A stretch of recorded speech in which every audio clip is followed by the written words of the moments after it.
আসসালামু আলাইকুম dear students, আশা করি আপনারা সবাই ভালো আছেন। আজকে আপনাদের ম্যানেজমেন্ট প্রথম পত্র পরীক্ষা ছিল। আপনাদের ম্যানেজমেন্ট প্রথম পত্রের পরীক্ষা কেমন হয়েছে জানাবেন। অ্যান্ড আজকে আমরা ম্যানেজমেন্ট দ্বিতীয় পত্রের টপ 100 এমসিকিউ ক্লাস করতে চলেছি। আমি আছি আপনাদের সাথে, আপনাদের স্নেহা আপু, পড়াশোনা করছি ঢাকা বিশ্ববিদ্যালয়ের ম্যানেজমেন্ট ইনফরমেশন সিস্টেমস ডিপার্টমেন্টে। সো আমরা ম্যানেজমেন্টের ফার্স্ট পেপারের টপ 100 এমসিকিউ করেছি, যেখান থেকে ঢাকা বোর্ড, রাজশাহী বোর্ড এবং অন্যান্য অনেক বোর্ডে অনেক কমন এসেছে। অ্যান্ড কিছু বোর্ড অনেক কোয়েশ্চেন হার্ড করেছে। আমি আপনাদেরকে বলতে চাই, যেহেতু ফার্স্ট পেপার এবং সেকেন্ড পেপার মিলে আপনাদের একসাথে পাস আসে, মানে পাস বলতে কি, আমার স্টুডেন্টদের আমি পাসের টার্গেট কখনো দেই না। আমি স্টুডেন্টদের টার্গেট দেই গোল্ডেন এ প্লাস বা বোর্ডে প্লেস করার, আপনারা সবাই জানবেন। সো ফার্স্ট পেপারে একটু কম নাম্বার আসলেও সেকেন্ড পেপারে যদি আপনি একটু 85 or 90 পর্যন্ত মার্ক তুলতে পারেন, আপনি কি অবাক হতেছেন যে না টেনে 80 তুলতে বলে না 90 তুলতে বলে? 90 তুলতে বলি কারণ আমি আপনাদেরকে সেই স্ট্র্যাটেজি শেখায় দিছি। কারণ আমি যে সৃজনশীল লেখার যে স্ট্র্যাটেজি শেখায় দিছি, সেই স্ট্র্যাটেজি হচ্ছে আপনারা যদি সুন্দর মতো পড়েন বা সেইভাবে যদি এক্সামের খাতায় লিখতে পারেন, তাহলে কিন্তু খুবই বেটার করবেন।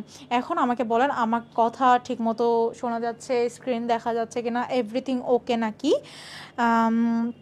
একটু জানান। অ্যান্ড যাদের আজকের এক্সামটা ভালো হয় নাই, তারা নিশ্চিত থাকতে পারেন তাদের সেকেন্ড পেপার কোশ্চেনটা সহজ আসবে। অ্যান্ড যাদের আজকেরটা ভালো হয়েছে, তারা একটু সতর্ক থাকতে পারেন, কারণ আপনাদের সেকেন্ড পেপারটা একটু কঠিন করতে পারে। ঠিক আছে? সো যাদের হয় নাই তাদের তো ক্লাসটা মনোযোগের সাথে করতে হবে। আমি এখানে টপ 100 এমসিকিউ নিয়ে আসছি। অ্যান্ড ক্লাসের পিডিএফের জন্য ফর ইউর কাইন্ড ইনফরমেশান আপনাদের স্নেহা আপুকে, মানে আমাকে আর কি মেসেজ করে লাভ নাই, ইনবক্স করতে পারেন। আপনারা আমাকে অনেক নক করেন যে আপু এটা বুঝতে পারছি না, আপু এটা কীভাবে করব। আমি কিন্তু সেটা রিপ্লাই করতে পারি, বাট আপনারা আমার কাছে পিডিএফ চাইলে পিডিএফটা কিন্তু আমার কাছে থাকে না।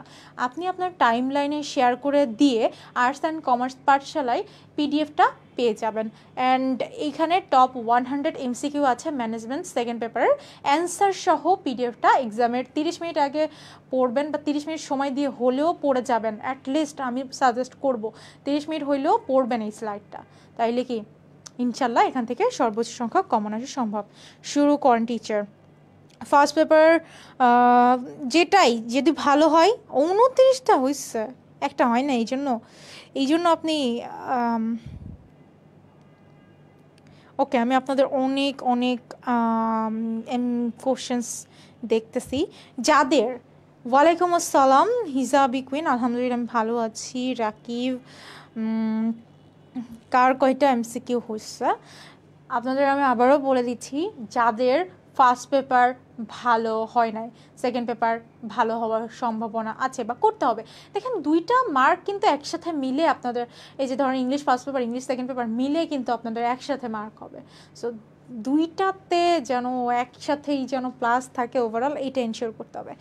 আর তার আগে একটুখানি বলতে চাই, আমাদের এইচএসসির পরেই আপনারা এখন যদি আমাদের মিশন এফবিএস কোর্সে যুক্ত হন, তাহলে মাত্র 2600 টাকায় আমাদের এই কোর্সটাতে যুক্ত হইতে পারবেন। এখন ম্যাম বা আপু আপনি কেন এই কোর্সের কথা বলতেছেন? আমি এই কোর্সের কথা এই জন্য বলতেছি, কারণ এই কোর্সটা আপনাকে পৌঁছে দিবে পুরো ঢাবিয়ান টিচার প্যানেলের সমন্বয়ে আপনাকে আপনার গন্তব্যে, যেটা হতে পারে ঢাকা বিশ্ববিদ্যালয় সহ যে কোনো ব্যবসায় শিক্ষা শাখা অনুষদে, আপনাকে পৌঁছে দিতে সক্ষম। এই কোর্সে বাংলা, ইংরেজি, অ্যাকাউন্টিং, ম্যানেজমেন্ট বা মার্কেটিং আর ফাইন্যান্স এর পূর্ণাঙ্গ প্রস্তুতি তো হবেই, পাশাপাশি আপনি কোর্সে এনরোল করলে এই বইগুলো দেখতে পাচ্ছেন, সি ইউনিটের কোশ্চেন ব্যাংক, মডেল টেস্ট, ওয়েমার, এই সবগুলো আপনার বাসায় ঠিকানায় পৌঁছে যাবে। সো এটা কিন্তু এই কোর্সের টাকার মধ্যে ইনক্লুডেড। তো এইচএসসি পরীক্ষা চলাকালীন আপনি যদি এনরোল করেন, মাত্র 2600 টাকায় এনরোল করতে পারবেন, এবং ক্লাসের মাঝখানে আমি একটা প্রোমো কোড দিয়ে দিব, 300 টাকা আরও ডিসকাউন্ট দিয়ে দিব। এখন যারা একদম ক্লাসের শেষের দিকে থাকবেন তাদের জন্য দিব, নাহলে আমার প্রতিষ্ঠান ধরে মাইর দিবে যে 300 টাকা কমাই দিতেছো। সো এই যে এখানে অনেক ঢাবিয়ান টিচার প্যানেল আছে, আপনারা দেখতে পাচ্ছেন। অ্যান্ড আমি আপনাদের স্নেহা আপু, আমি আপনাদের এখানে পড়াবো ম্যানেজমেন্ট অ্যান্ড মার্কেটিং। জি, আমরা সবাই ঢাকা বিশ্ববিদ্যালয়ে পড়াশোনা করছি। এখন আমরা পড়াশোনা শুরু করে দিই। এই টপ 100 এমসিকিউ থেকে কয়টা এমসিকিউ আপনি পারেন সেটা দেখে নেন, কারণ এই এমসিকিউগুলো ঘুরে ফিরে আপনার এখানে আসবেন। আমি দেখেন একটা এমসিকিউর অপশানগুলো যখন ডিসকাস করব সেই অপশান থেকেও কিন্তু কোশ্চেন আসতে পারে, তাই আপনি ক্লাসটা মনোযোগ দিয়ে করাটা আপনার জন্য অনেক বেশি গুরুত্বপূর্ণ। ওকে আপু, ক্লিয়ার। ওয়ালাইকুম আসসালাম আকিবা। প্রোমো কোড শেষের দিকে দেওয়া হবে। জি, দিনাজপুর বোর্ডে আমি কোশ্চেন দেখেছি। এনরোল ডান আকিবা, ওয়েলকাম। আচ্ছা, এমসিকিউ 26টা হয়েছে। তার হ্যাঁ, ভালো হয়েছে তো অনেক। ওকে ওকে, তাহলে চলুন শুরু করি। এবং ক্লাসের এই পিডিএফটা আমি বরাবরের মতোই খুবই সুদক্ষ হাতে বেছে বেছে টপ 100 এমসিকিউ দিচ্ছি। সো আপনারা এমসিকিউ অ্যান্সার সহ আমি এখানে যা যা লিখবো সেইটা সহ যদি পিডিএফটা পেতে চান, আপনার টাইম লাইনে বা আপনার ফ্রেন্ডদেরকে শেয়ার করে দিতে হবে। শেয়ার করে arts and commerce Pathsala Facebook পেজে যদি মেসেজ দেন, আপনাকে তারা পিডিএফটা দিয়ে দিবে। ওকে, তো চলুন শুরু করি। Let's start. প্রথম কোশ্চেন, আধুনিক ব্যবস্থাপনার জনক কে? এখান থেকে দুইটা প্রশ্ন আসে, আধুনিক ব্যবস্থাপনার জনক কে আর বৈজ্ঞানিক ব্যবস্থাপনার জনক কে। সো দেখেন, আমি একটা কোশ্চেনের মধ্যে বৈজ্ঞানিক ব্যবস্থাপনার জনক কে, দুইটা কোশ্চেন এখান থেকে আমরা একটা এমসিকিউর মধ্যে দুইটা শিখে নিচ্ছি, ঠিক আছে? তাহলে দেখি কে কে পারে। প্রথম কে অ্যান্সার করছে? আপু, এমসিকিউ পড়লেই কমন আসছে।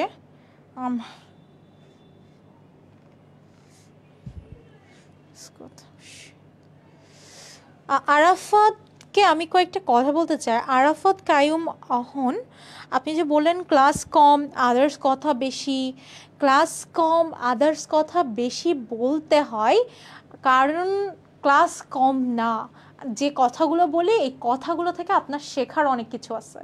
আমরা এখানে যে পুরো একজ্যাক্ট ঢাবিয়ান teacher panel, we are not এমনি এখানে আসছি, ঠিক আছে? আমরা যে কথাগুলো বলি এই কথাগুলোর মধ্যে অনেক লার্নিং বিষয়, শেখার অনেক বিষয় আছে। আপনি সেই জায়গা থেকে থিঙ্ক করে দেখেন, আপনি অনেক কিছু শিখতে পারবেন। জি, ক্লাসের পিডিএফ পাইতে গেলে ক্লাসটা আপনার টাইম লাইনে শেয়ার করে দিয়ে আপনি আর্টস অ্যান্ড কমার্স পাঠশালা পেজে নক করলেই পেয়ে যাবেন, ঠিক আছে? আধুনিক ব্যবস্থাপনার জনককে? আধুনিক ব্যবস্থাপনার সাথে কার নাম জড়িত? আধুনিক ব্যবস্থাপনার সাথে কার নাম জড়িত? ইয়াস, হেনরি ফিওল। আপনারা এটা সবাই জানবেন। এবং এখান থেকে আরেকটা বিষয় জেনে রাখেন, বৈজ্ঞানিক ব্যবস্থাপনার জনক হচ্ছে এফ.ডব্লিউ. টেলর। হেনরি ফিওলের জন্ম কোথায়? হেনরি ফিওল কে ছিল? হেনরি ফিওল খনি প্রকৌশলী ছিল, জন্ম কিন্তু তুরস্কে। হেনরি ফিওলের জন্ম কোথায় হয়েছিল? তুরস্কে জন্ম হয়েছিল। এফ.ডব্লিউ. টেলরের জন্ম কোথায় হয়েছিল? আমেরিকায় জন্ম হয়েছিল, ঠিক আছে? এখন যদি আপনারা বলেন আমি বেশি কথা বলি, তাইলে তো কিছু করার নাই, আমাকে তো পড়াইতে হবে, পড়ানোর সাথে এটুকু বলতে হবে স্যার, কিছু করার নেই। হ্যাঁ, হেনরি ফিওলের জন্ম হয়েছিল তুরস্কে, এফ.ডব্লিউ. টেলরের জন্ম হয়েছিল আমেরিকায়। তাহলে একটা এমসিকিউ থেকে আপনার কয়টা এমসিকিউ হয়ে যাচ্ছে? তারপরে রবার্ট ওয়েন, এলটন মেও, কি ছিল এগুলো আমরা ধীরে ধীরে জানবো। রবার্ট ওয়েনকে বলা হয় শ্রমিক কর্মী। 400।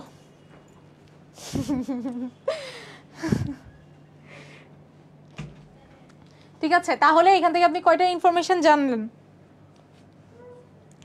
রবার্ট ওয়েনকে কি বলা হয়? শ্রমিক কর্মী ব্যবস্থাপনার জনক। একটা ইনফরমেশন, শ্রমিক কর্মী। আপনার এক্সাম ভালো হয়েছে কি খারাপ হয়েছে আমি জানি না, বাট আপনাকে পর্যাপ্ত ইনফরমেশন দেওয়া আমার কাজ। শ্রমিক কর্মী ব্যবস্থাপনার জনককে রবার্ট ওয়েন। সো এইগুলো আমরা একটু পরে সুন্দর করে নোট করে দেখেন। আর এলটন মেয়র নামটা কার সাথে জড়িত? সাইকোলজির সাথে জড়িত, ঠিক আছে? তাহলে আধুনিক ব্যবস্থাপনার জনক, এখান থেকে একটা কোশ্চেন মাস্ট আসবে, VVVI, এখান থেকে কোশ্চেন আসবে, সেটা যে কোনো বোর্ডেই আসবে। দেখেন, আধুনিক ব্যবস্থাপনার জনককে হেনরি ফিওল, অথবা কোশ্চেন আসবে বৈজ্ঞানিক ব্যবস্থাপনার জনককে এফ.ডব্লিউ. টেলর। আর এফ.ডব্লিউ. টেলরের জন্মস্থান কোথায়? আমেরিকা। আর হেনরি ফিওলের জন্মস্থান তুরস্কে। হেনরি ফিওল কে ছিল? খনি প্রকৌশলী ছিল। এইগুলো পরের কোশ্চেনে যায়।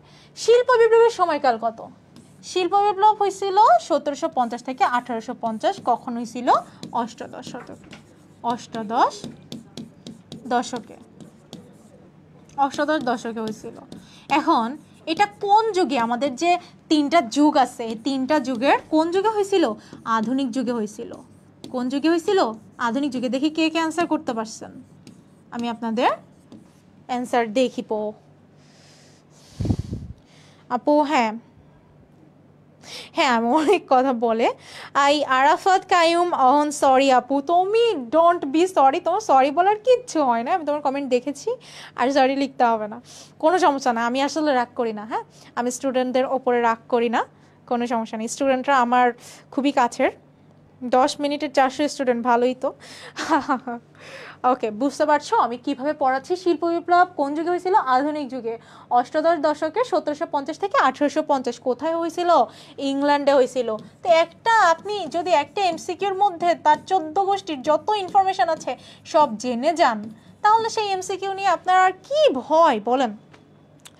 এখন এই ক্লাসের এই যে আমি এত কিছু নোট করে দিচ্ছি, তারপরে এই টপ 100 এমসিকিউর অ্যান্সার সহ আপনি পাইতে গেলে আপনার এই লাইভ ক্লাসটি শেয়ার করে দিতে হবে যে কোনো গ্রুপে বা আপনার টাইম লাইনে, অ্যান্ড তারপরে আপনি পিডিএফটা পেয়ে যাবেন আর্টস অ্যান্ড কমার্স পার্সেলে। বাট যা কিছু কল্যাণকর তা যদি অন্যের মাঝে বিলিয়ে দেওয়া যায়, আপনি সেটা থেকে বেটার পাবেন।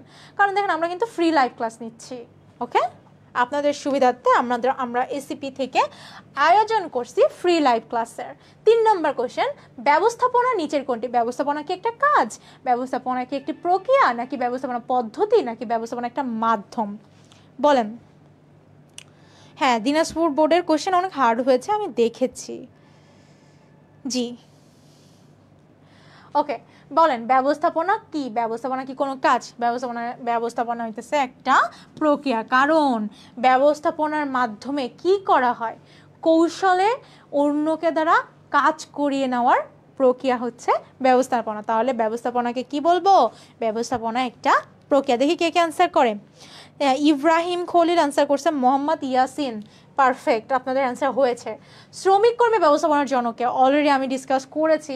এখান থেকে এফডব্লিউ টেইলর আপনারা জানেন বৈজ্ঞানিক ব্যবস্থাপনার জনক, হেনরি ফিয়াল আধুনিক ব্যবস্থাপনার জনক, চার্লস ব্যাবেজের নাম কার সাথে জড়িত? কম্পিউটার আবিষ্কারের সাথে জড়িত।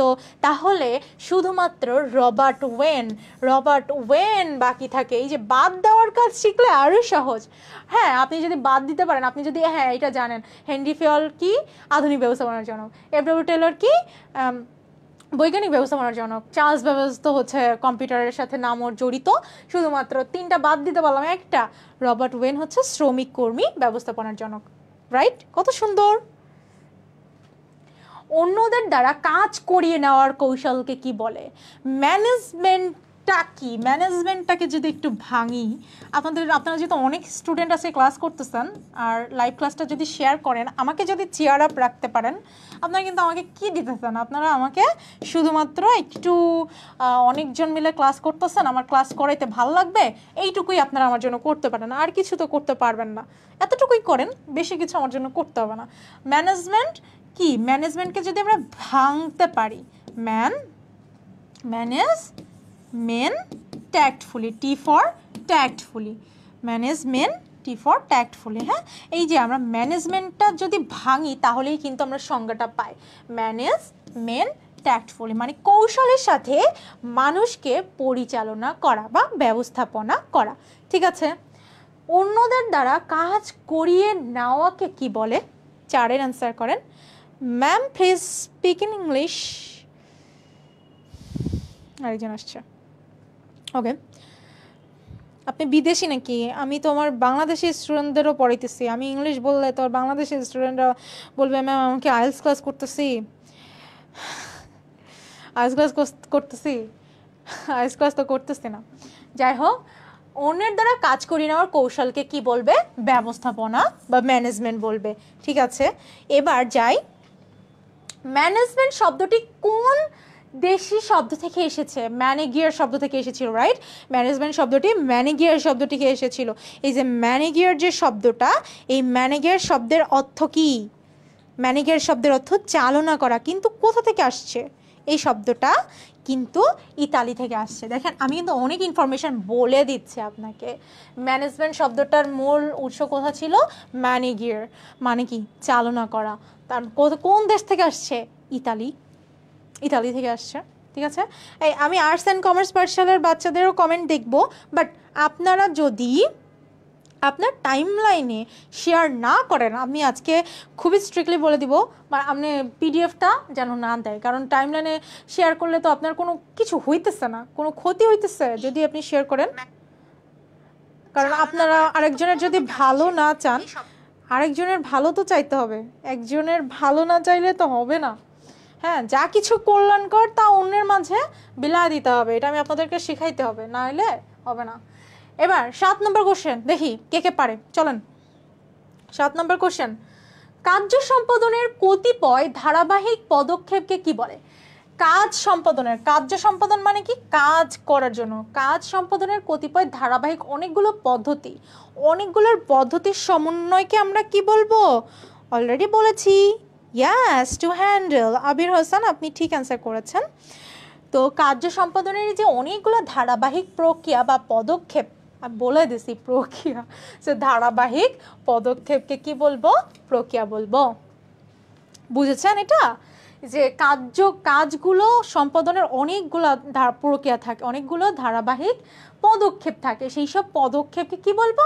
প্রক্রিয়া। একটা প্রক্রিয়া, যেমন পরিকল্পনা, সংগঠন, কর্মী সংস্থান, হ্যাঁ, প্রেষণা, তারপরে গিয়ে আপনার নিয়ন্ত্রণ, এইভাবে কিন্তু একটা প্রক্রিয়ার মধ্যে দিয়ে যাইতে হয়। 8 নম্বর কোশ্চেন দেখি কে কে পারে। শিল্প বিপ্লব বলে ফেলছি রে, এটা তো অলরেডি আগে থেকে বলে দিলাম, এইগুলো তো উচিত হয় নাই। শিল্প বিপ্লবের সূত্রপাত কোথায় হয়েছিল আপনারা জানেন? ইংল্যান্ড মানে ব্রিটেন, ঠিক আছে, ইংল্যান্ড মানে ব্রিটেন। অষ্টাদশ শতকে বা অষ্টাদশ দশকে আধুনিক যুগে 1750 থেকে 1850 সালে হয়েছিল কোথায়? ব্রিটেন বা ইংল্যান্ডে। ইয়াস, মিনহাজুল ইসলাম, কনসেপ্ট ক্লিয়ার একদম, থ্যাংক ইউ। ঠিক আছে, তারপরে যাই, চলেন স্যার। কোড অফ হাম্মুরাবি রচিত হয়েছিল কোন সভ্যতায়? বলেন তো, এটা আপনারা কে কে পারবেন? ম্যাম আপনি অনেক সুন্দর করে পড়ান, মাই প্লেজার, আমার পড়াইতে ভালো লাগে, আমার পড়ানোটাই প্যাশন, দ্যাটস ওয়াই আমি এভাবেই পড়াই স্যার।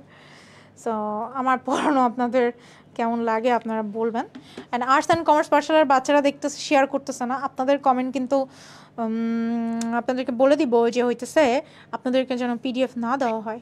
পিডিএফ তারাই পাবে যারা আছে শেয়ার করবে, কারণ ক্লাসে এমনি এমনি এমনি এমনি কোনো কিছু আর হবে না, এমনি এমনি আর হবে না, এমন কিছু পাইতে হলে এইখান থেকে শেয়ার দিতে হবে, কারণ কি দিতে পারেন মজা করলাম।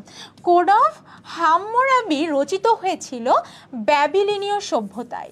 ব্যাবিলনীয় সভ্যতায় সেই সময়টা আসলে এই যে কোড অফ, এই একটাই কোশ্চেন আপনাদের আসবে, এই একটা বই দিয়ে দিবে, সেই কোড অফ হাম্মুরাবি রচিত হয়েছিল কোথায়? ব্যাবিলনীয় সভ্যতায়। এটা যদি আসে তাহলে এটাই আসবে, হ্যাঁ, এই ধরনের কোশ্চেন থেকে এইটাই আসতে পারে। তারপরে কোশ্চেন, ব্যবস্থাপনা বিষয়ে মুসলিম একজন মনীষী আছে, সেই মনীষীর লেখা পাশ্চাত্য জগতে সমাদিত হয়েছিল, সেটা কে? একজন মুসলিম একজন আছে, সেটা কে? সেটা হইতেছে আমাদের ইমাম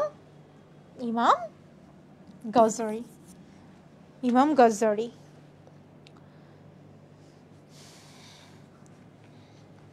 ঠিক আছে, টোটালি ডিফারেন্ট। কোনটা ডিফারেন্ট? আপু কমেন্টের রিপ্লাই দেখেন না কেন? কমেন্টের রিপ্লাই দেখি তো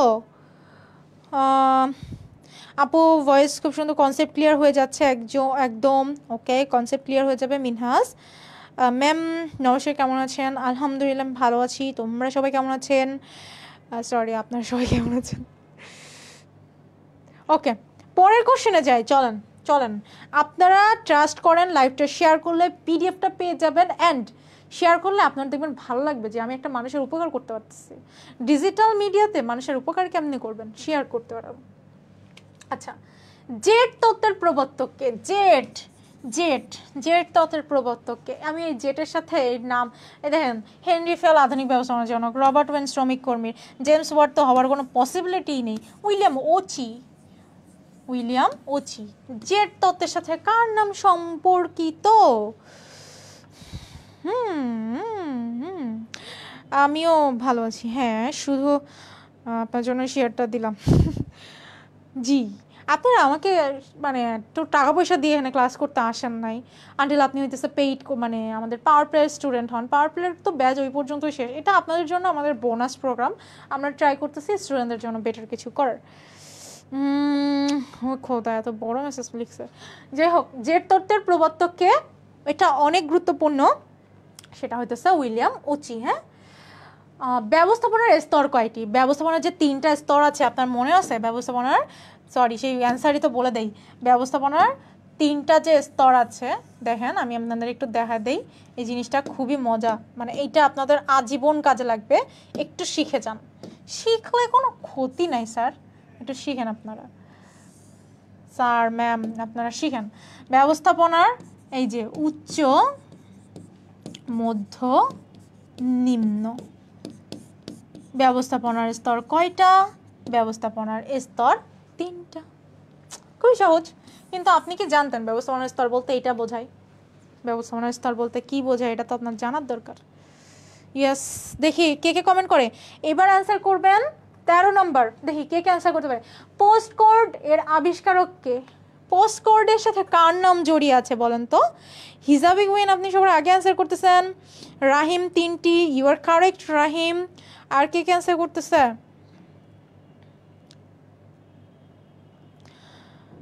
হে খোদা, আপনার অ্যান্সার করেন, দ্রুত দ্রুত অ্যান্সার করেন। পোস্ট কোডের আবিষ্কারক কে? এখান থেকে আপনারা যদি বাদ দেওয়ার খেলাও খেলতে পারেন তাহলে হয়ে যাবে। পোস্ট কোডের সাথে হেনরি ফিয়াল তো আধুনিক ব্যবস্থাপনার জনক, এ তো হবে না। চার্লস বেবেজ তো কম্পিউটারের সাথে জড়িত। তারপরে হচ্ছে লুইস এলেন, এ তো হবে না। তাহলে কি পোস্ট কোডের সাথে কার নাম জড়িত? এল গুলিক। এল গুলিক, ঠিক আছে, পারছেন? আসলেই কি লিখছে? আহা, কমেন্টটা এত দ্রুত চলে গেল, আমি তো পড়তে পারলাম না। যাই হোক, ইয়েস, 14 নম্বরটা অ্যান্সার করেন। ব্যবস্থাপনার দ্বিতীয় ও শেষ কাজ কোনটা? এই যে পরিকল্পনা, সংগঠন, কর্মী সংস্থান থেকে শুরু করে নিয়ন্ত্রণ পর্যন্ত এই ব্যবসায়ের দ্বিতীয় ও শেষ কাজটা জানতে চাচ্ছে। ব্যবস্থাপনার দ্বিতীয় ও শেষ কাজ, অ্যান্সার করেন, দ্রুত অ্যান্সার করেন। ব্যবস্থাপনার দ্বিতীয় ও শেষ কাজ কোনটা? দেখেন, ব্যবসায়ের দ্বিতীয় কাজটা, ব্যবসার শেষ কাজ আমরা সবাই জানি। ব্যবসায়ের শেষ কাজ কোনটা? সবার শেষে কোনটা করা হয়? নিয়ন্ত্রণ করা হয়। তার মানে এটা তো হবে না, এটা হবে না, এটা হবে আর এটা হবে। কিন্তু পরিকল্পনা তো প্রথম, পরিকল্পনা প্রথম, তাহলে এটাও হবে না, তাহলে এটাও হইল না। তার মানে অ্যান্সার কোনটা? সংগঠন, নিয়ন্ত্রণ। সংগঠন কিন্তু দ্বিতীয় নাম্বার কাজ। পরিকল্পনার পরে সংগঠিতকরণ করা হয় এবং সবার শেষে নিয়ন্ত্রণ করা হয়। পরের কোশ্চেন কি লিখছেন? রাকিব বিল্লাহ, আপনি কিন্তু অনেকবার কমেন্ট করতেছেন স্যার, আমি কিন্তু আপনার কমেন্ট ইগনোর করতেছি। আপনি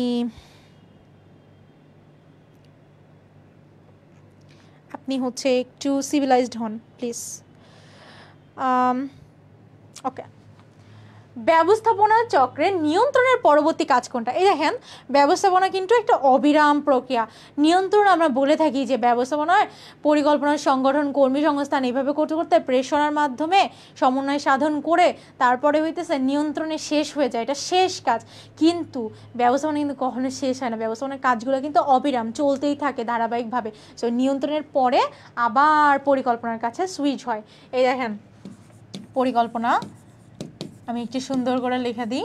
পরিকল্পনা থেকে এই প্রথম ধাপ থেকে শুরু করে সংগঠিতকরণ, কর্মী সংস্থান, সমন্বয় সাধন, সব কিছু করে আসবে কোথায়? নিয়ন্ত্রণ হচ্ছে, বলা হয় নিয়ন্ত্রণকে শেষ ধাপ।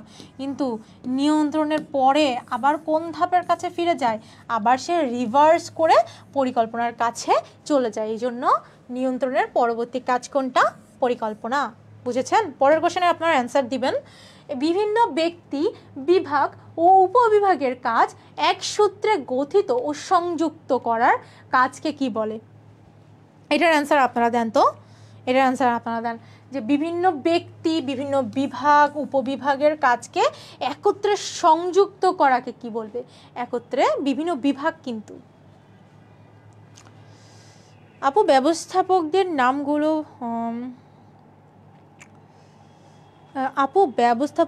নামগুলো বলেন।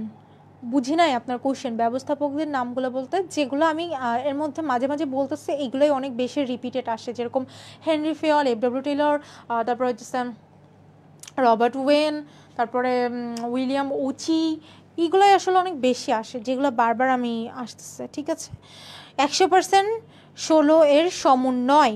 ইয়াস, আপনি যেহেতু 100% অ্যান্সার দিয়ে ফেলছেন তাহলে তো আর কিছু বলাই যায় না। তো এইটাই অ্যান্সার। কেন অ্যান্সার?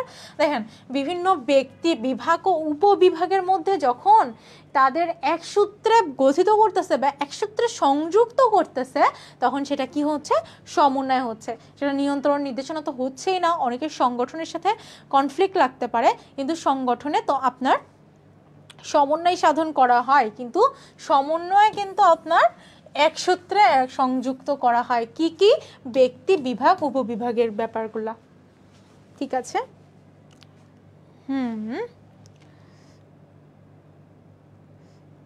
ওকে, ব্যবস্থাপনা চক্রে 17 নম্বর অ্যান্সার করেন দ্রুত। তিথি কুন্ডু। জি, আমি এটাই বলতে চাচ্ছি, বুঝছো? 17 নম্বরের অ্যান্সার করেন। আপনারা বুঝতে পারছেন এই ক্লাসটা যে এত বেশি গুরুত্বপূর্ণ? আপনারা কিন্তু বুঝতে পারছেন না। আপনারা অনেকেই যারা বুঝতেছেন তারা খুব সুন্দর মতো ক্লাস করতেছেন, আর হইতেছে যারা বুঝতেছেন না যে কি ক্লাস করাইতেছে বুঝতেছি না, তারা কিন্তু বুঝতেছেন না যে ব্যাপারটা কি হইতেছে।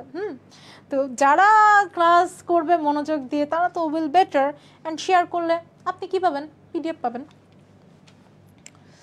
আচ্ছা, এই প্রশ্নের উত্তর করেন। ব্যবস্থাপনা চক্র বলতে নিচের কোনটির পর্যায়ক্রমিক আবর্তনকে বোঝায়?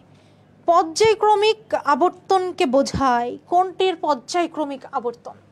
ব্যবস্থাপনার যে চক্র, এই চক্র বলতে কোনটার পর্যায়ক্রমিক আবর্তনকে বোঝায়? ব্যবস্থাপনার উপকরণগুলোর চক্র। 17 নম্বর আপনার হয় নাই। চক্রাকারে ঘুরবে, নীতিগুলো ঘুরবে চক্রাকারে, ঘুরবে না উদ্দেশ্য, কর্ম কোনোটাই তো ঘুরবে না, উপকরণগুলো চক্রাকারে ঘুরবে। এটা কিন্তু আপনার রাজশাহী বোর্ড 2015-তে আসছে, এটা খুবই গুরুত্বপূর্ণ। রাজশাহী বোর্ড 15-তে আসছে। ব্যবস্থাপনা চক্র বলতে কি? একটা চক্র আকারে ঘুরতে থাকে বা সার্কেল একটা। সো কোনটির পর্যায়ক্রমিক আবর্তনকে বোঝায়? উপকরণগুলোর, ব্যবস্থাপনার যতগুলো উপকরণ আছে সেগুলো। আচ্ছা, ব্যবস্থাপনার 6M, এই যে ব্যবস্থাপনার উপকরণ, মৌলিক উপকরণ বলতে 6M কে বোঝায়। ব্যবস্থাপনার মৌলিক উপকরণ কয়টা? 6টি। 6M বলতে কি বোঝায়? বলেই দিলাম। ব্যবস্থাপনার 6M বলতে কি বোঝায়?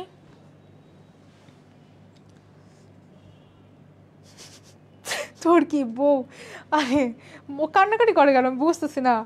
আপনারা দেখেন তো, ওরা একটু দেখেন। এই কোশ্চেনের অ্যান্সার করেন। 18 নম্বরের অ্যান্সার করেন। ব্যবস্থাপনায় 6M বলতে কি বোঝায়? 6M বলতে এই 6M কিন্তু উপাদান, এই উপাদান কিন্তু চক্রাকারে ঘুরে। হ্যাঁ, তো 6M বলতে কি বোঝায়? 6M হচ্ছে ব্যবস্থাপনায় মৌলিক উপাদান সমূহ। 6M এর মধ্যে কি কি আছে? M দিয়ে 6টা কি কি বের হইতেছে? মেন, মার্কেট, মেশিনারি, এগুলো আপনারা জেনে যাবেন, এগুলো খুবই গুরুত্বপূর্ণ। হ্যাঁ, যেমন একটা কোশ্চেন আসতে পারে যে কোনটা 6M এর অন্তর্ভুক্ত না বা বহির্ভূত, সেখান থেকে অ্যান্সার করতে হবে। ব্যবস্থাপনার আমি সেই সব স্টুডেন্টদের জন্য ক্লাস করাইতেছি, আপনারা অ্যান্সার করেন 19 নাম্বার, যারা ক্লাসটা মনোযোগ দিয়ে করতেছে। আর যারা এমনি ক্লাসে এমনি ঢং করতে আসছে, ঘুরতে আসছে, তাদের জন্য ক্লাসটা করে দিচ্ছি না। যারা মন দিয়ে ক্লাসটা করতেছে তাদের জন্যই ক্লাসটা নিচ্ছি। ওকে,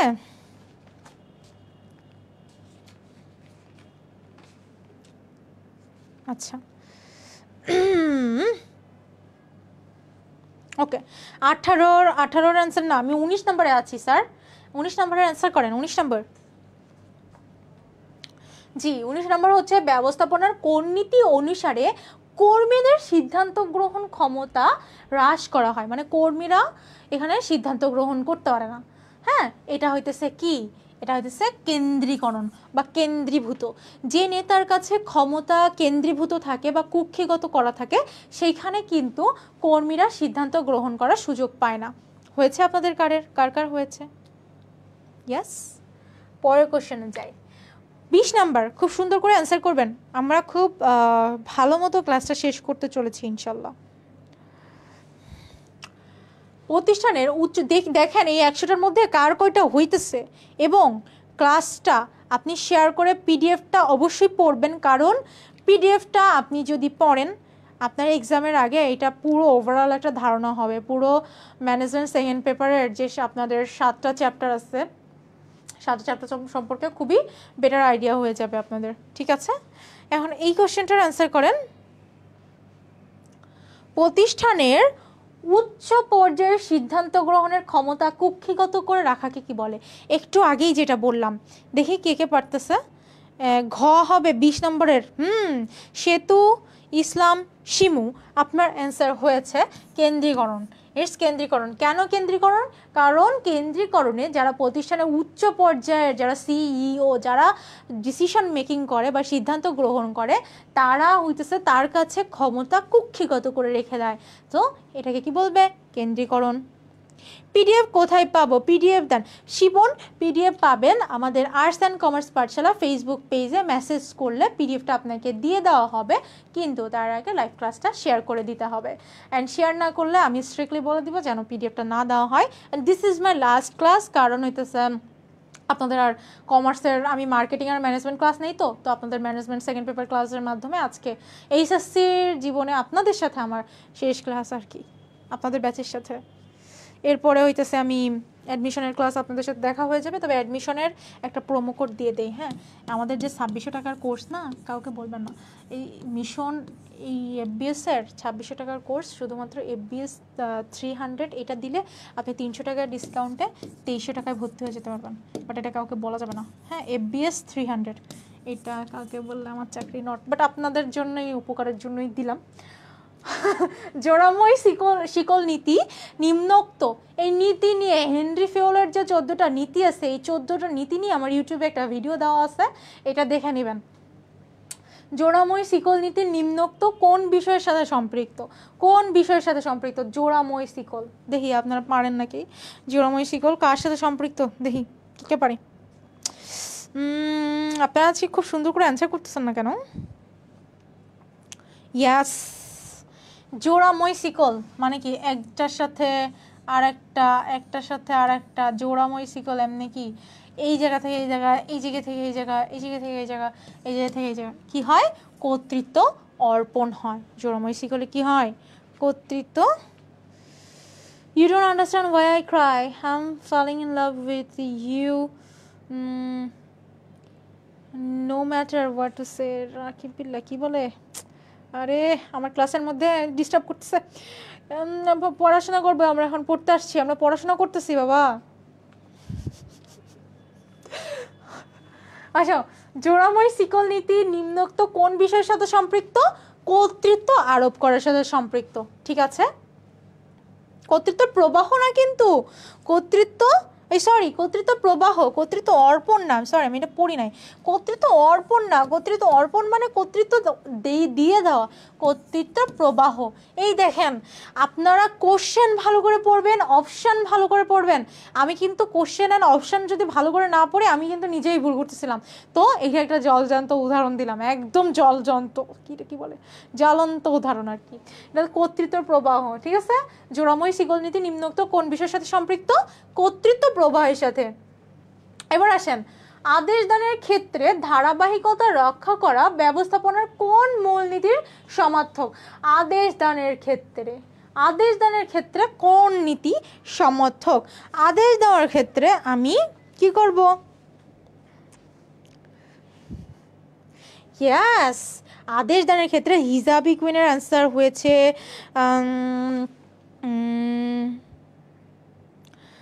ইয়াস, অনেকের অ্যান্সার হয়েছে আপনাদের। আপু শেয়ার করছে, আপনি শেয়ার করার পরে arts and commerce Pathsala Facebook পেজে নক করেন, পেয়ে যাবেন। নির্দেশনার ঐক্য, আদেশ দানের ক্ষেত্রে ধারাবাহিকতা রক্ষা করা ব্যবস্থাপনার কোন মূলনীতির সমর্থক? নির্দেশনার ঐক্য। কেন বুঝতে পারছেন? আদেশ দানের ক্ষেত্রে ধারাবাহিকতা রক্ষা করার ক্ষেত্রে, এটা কিন্তু বলে নাই একজন ব্যক্তি। আদেশের ঐক্য কখন? যখন একজন থেকে কেউ অর্ডার পালন করবে। মানে আপনাদের স্নেহা আপু শুধুমাত্র যদি হইতেছে আমাদের আর্টস অ্যান্ড কমার্স পাঠশালার সিইও তানভীর স্যারের আদেশ পালন করে, তাহলে হইতেছে আমি হইতেছে আদেশের ঐক্য পালন করলাম। অথবা যদি আপনাদের স্নেহা আপু তানভীর স্যার এবং মানিক ভাইয়া, তারপর ফারিয়া আপু, তারপর শুভ ভাইয়া, তারপর ইয়াসিন ভাইয়া সবার আদেশ পালন করে, তখন কিন্তু সেটা আদেশের ঐক্য হবে না। ঠিক আছে? তাহলে এখানে যেহেতু ওইটা বলা নাই একজনের ব্যক্তির আদেশ পালন করবে, সেটা আদেশের ঐক্য হইতো। কিন্তু এখানে বুঝছে আদেশ দানের ক্ষেত্রে ধারাবাহিকতা রক্ষা করা, ধারাবাহিকতা রক্ষা হচ্ছে নির্দেশনার ঐক্য। বৈজ্ঞানিক ব্যবস্থাপনার উদ্ভাবক কি ধরনের বিপ্লব ছিল? বৈজ্ঞানিক ব্যবস্থাপনার যে উদ্ভাবনটা হয়েছে, সেই বৈজ্ঞানিক ব্যবস্থাপনার উদ্ভাবনটা কেমন উদ্ভাবন ছিল আমাদের? এটা কি বৈজ্ঞানিক ব্যবস্থাপনার আমাদের কি একটা মেন্টাল বা মানসিক উদ্ভাবন হয়েছে। বৈজ্ঞানিক ব্যবস্থার উদ্ভাবন আমরা ক্রিয়েটিভ, আমরা ইনোভেশন থিঙ্কিং করার মাধ্যমে, মানে কি আমাদের মানসিক বিপ্লব হয়েছিল বৈজ্ঞানিক ব্যবস্থাপনায়। এই আমি আর্টস অ্যান্ড কমার্স পাঠশালার কমেন্ট দেখতেছি, কারণ এই তানভীর স্যার পেজে কে জানি এসে অনেক কমেন্ট করতেছে। তার কমেন্ট আসলে তার জন্য কোনো কমেন্ট দেখা যাচ্ছে না। আর্টস অ্যান্ড কমার্স পাঠশালা, সমস্যা নেই, 2 জায়গার কমেন্ট আমার এখানে আসবে, কোনো সমস্যা নেই। আপনারা এই কোশ্চেনটা পারছেন? পরের কোশ্চেন, এই কোশ্চেনটা পারছেন? পরের কোশ্চেন, ব্যবস্থাপনার কোন নীতি অনুসরণ করে কর্মীদের কাজে আগ্রহী করে তোলা যায়? কর্মীদের কাজে আগ্রহী করে তোলা যায় বলেন তো? কর্মীদের কাজে আগ্রহী করে তোলা যায় কোনটাতে? এটা কত নম্বরে? এটা 24 নম্বরে আছি আমরা। কর্মীদের কাজে আগ্রহী করে তুলবো।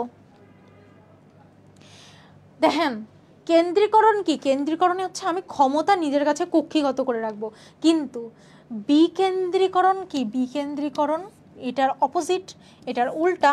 তার মানে কি আমি ক্ষমতা আমার কর্মীদের কাছে দিয়ে দিব। যখন ক্ষমতা কর্মীদের কাছে দিয়ে দিব, তখন কর্মীরা কাজে অনেক বেশি আগ্রহী হবে না? অবশ্যই আগ্রহী হবে। ঠিক আছে, পরের কোশ্চেনে যাই। দেখেন কয়টা পারেন আপনারা, 100টার মধ্যে কয়টা পারেন? একজন আদর্শ ব্যবস্থাপকের কি ধরনের দক্ষতা থাকা উচিত? একজন ধরেন আমি আপনি একটা ম্যানেজার হইতে চাই, তো একজন আদর্শ ব্যবস্থাপকের কি ধরনের দক্ষতা থাকা দরকার? অবশ্যই দরকার। কি ধরনের দক্ষতা? ইয়াস, মানবীয় দক্ষতা থাকতে হবে, কিছু মানবীয় গুণাবলী থাকতে হবে। ঠিক আছে, পরের কোশ্চেন, ব্যবস্থাপনার কোন নীতির আলোকে প্রতিষ্ঠানে অধীনস্থদের সিদ্ধান্ত গ্রহণের ক্ষেত্রে অধীনস্থদের সিদ্ধান্ত গ্রহণের অধিক সুবিধা দিতেছে? তার মানে কি অধীনস্থদের যখন বেশি সিদ্ধান্ত গ্রহণের জন্য সুযোগ সুবিধা দিবে, তখন তাকে কি বলবে? কেন্দ্রীকরণ না বিকেন্দ্রীয়করণ? বিকেন্দ্রীয়করণ বলবে। আদেশের, দেখেন কেন্দ্রীকরণ তো বলবে না। আদেশের ঐক্য কাকে বলে? আদেশের ঐক্য কাকে বলবে? যেটা একজন ব্যক্তি থেকে যখন আমি আদেশ পাবো। আর এটা নিয়ে আমার হইতেছে আপনার ইউটিউবে আমার নাম লিখবেন হাফিজা খাতুন স্নেহা, ভিডিও চলে আসবে। হেনরি ফিওলের যে 12টা নীতি, এই 14টা নীতির একটা ভিডিও আছে, এটা খুব সুন্দর মতো ডিসকাস করা আছে। কারণ আপনাদের যদি এটা বোঝাইতে যায়, আপনারা বলবেন আপু অনেক কথা বলতেছে, অনেক কথা বলে ফেলছি, থাক।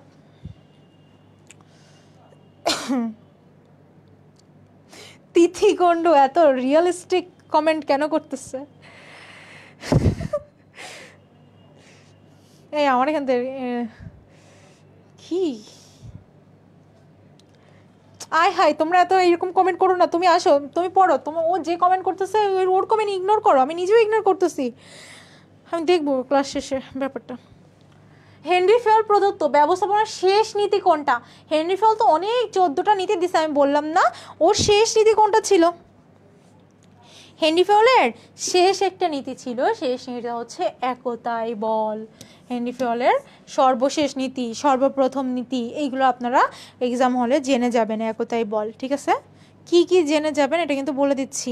পরের কোশ্চেন, আপনাদের আরেকবার একটু রিমাইন্ডার দিয়ে দেই, এই ক্লাসটা অনেক বেশি গুরুত্বপূর্ণ। যেসব পাগল ছাগল আপনারা যারা কমেন্ট করে, এই কয়েকজন আসলে নন কমার্স, আপনারা যারা আসলে কমার্স ব্যাকগ্রাউন্ডের না তারা এসে যে কমেন্ট করতেছেন, এর থেকে ক্লাসটা অনেক বেশি গুরুত্বপূর্ণ। আমি এখানে টপ 100 MCQ সেকেন্ড পেপারে খুব সুন্দর করে সাজাইছি। আপনারা স্লাইডটা যদি একবার পড়েন বুঝতে পারবেন, অ্যান্ড ক্লাসটা করেন, দেখবেন ভাল লাগবে। ক্লাসটা করার মতো করেন, হ্যাঁ ক্লাসটা করার মতো করেন, এমনি এমনি ক্লাস করে কোনো লাভ নাই। 28 নম্বরের অ্যান্সার করেন, অ্যান্ড ভালো কিছু শেয়ার করলে ভালো কিছু পাবেন, এই জন্য ক্লাসটা শেয়ার করতে হবে। হ্যাঁ, আধুনিক ব্যবস্থাপনার জনককে চাইছে, এটা তো আপনাদের পানি ভাত আমি শিখাই রাখছি না। আধুনিক ব্যবস্থাপনার জনক হইতেছে হেনরি ফিয়ল। এবার বলেন বৈজ্ঞানিক ব্যবস্থাপনার জনক কে? এফ.ডব্লিউ. টেইলর। বৈজ্ঞানিক ব্যবস্থাপনার জনক একটা বই লিখছিল, তার একটা বই হইতেছে the principle of scientific management. গ্রন্থটির লেখক হচ্ছে এফ.ডব্লিউ. টেইলর। এই যে দেখেন, এটা যদি না বুঝতে পারেন, সায়েন্টিফিক মানে কি? বৈজ্ঞানিক। তো বৈজ্ঞানিক ব্যবস্থাপনার জনক যেহেতু এফ.ডব্লিউ. টেইলর, অ্যান্ড সে যে বইটা লিখছে ওর মধ্যে একটু বৈজ্ঞানিক ভাবনা থাকবে তাহলে হয়। এই যে the principles of scientific management গ্রন্থটির লেখক হচ্ছে এফ.ডব্লিউ. টেইলর। খুবই সহজ। পরের কোশ্চেন দেখি কে আনসার করেন। 30 নম্বর, এফ.ডব্লিউ. টেইলর পেশাগত জীবনে কি ছিলেন? আমরা জানি হেনরি ফিয়ল তার পেশাগত জীবনে খনি ব্যবসায়ী ছিলেন, খনি প্রকৌশলী ছিলেন।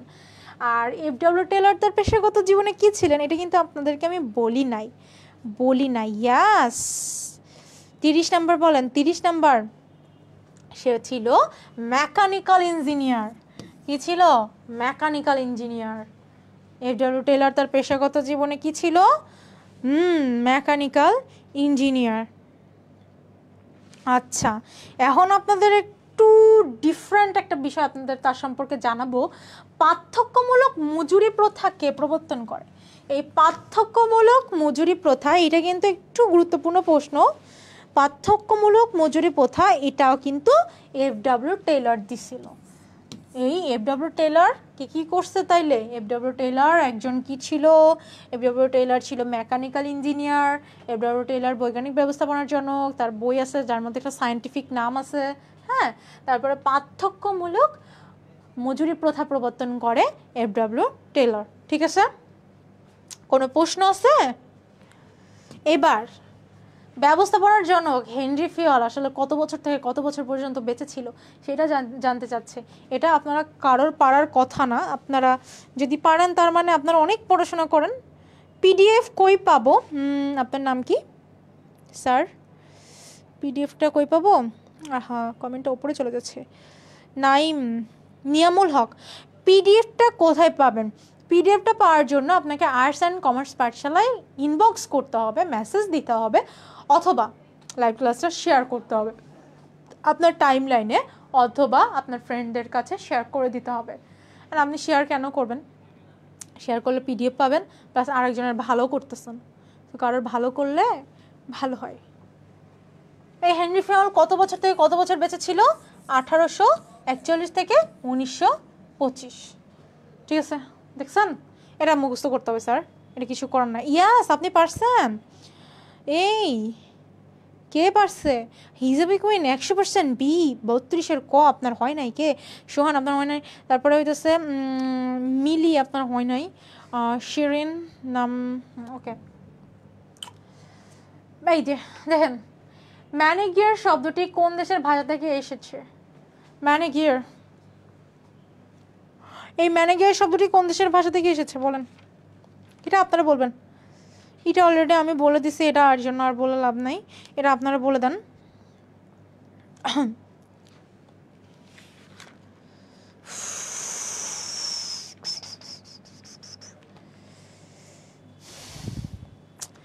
এই আপনারা সব পড়েন। শেয়ার করলেই পিডিএফ গ্রান্টেড? অবশ্যই। ইউটিউব, হ্যাঁ জি, সবগুলো ইউটিউবে আপলোড হয়। আর্টস অ্যান্ড কমার্স পাঠশালা ইউটিউবে আপলোড হয়। দিনাজপুর, ঠিক আছে দিনাজপুর, কালকে নেক্সট দেখেন, আমি দেখছি।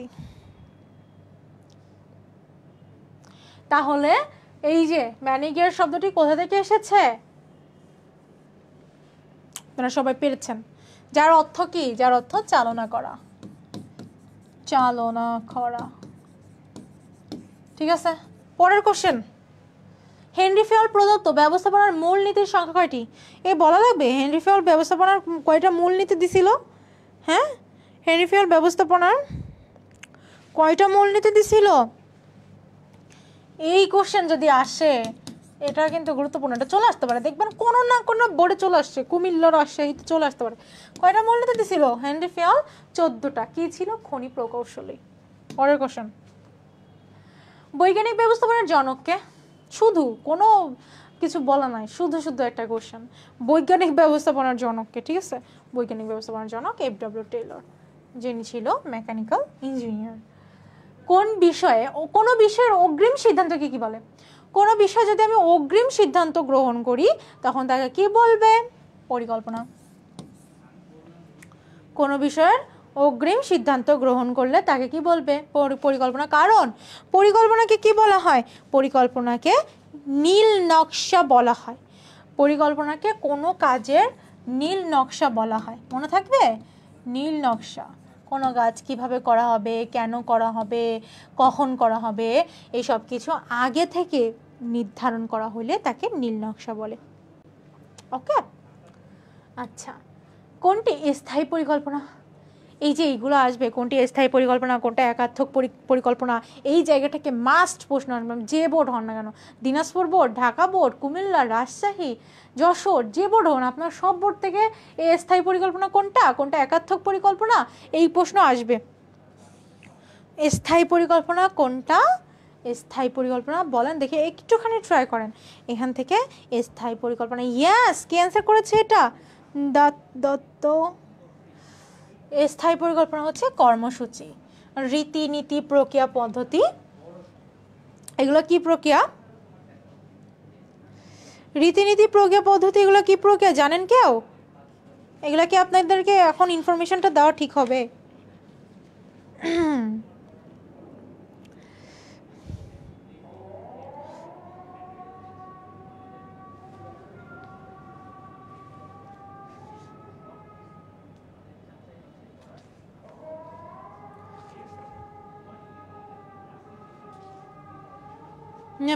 আপনার ক্লাস করতে আমি একটা কি লিখছে,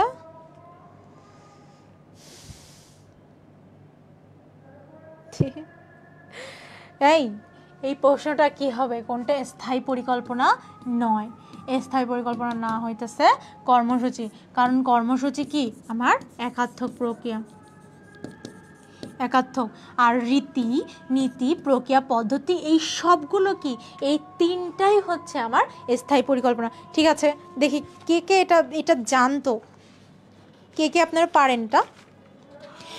এই যে জায়গা থেকে পরিকল্পনার যে প্রকারভেদ, এই জায়গা থেকে না মাস্ট কোশ্চেন আসবে।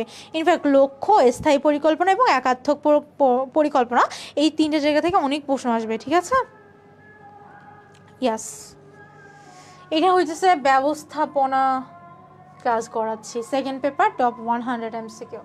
দীর্ঘমেয়াদী পরিকল্পনা কত সময়ের জন্য গৃহীত হয়?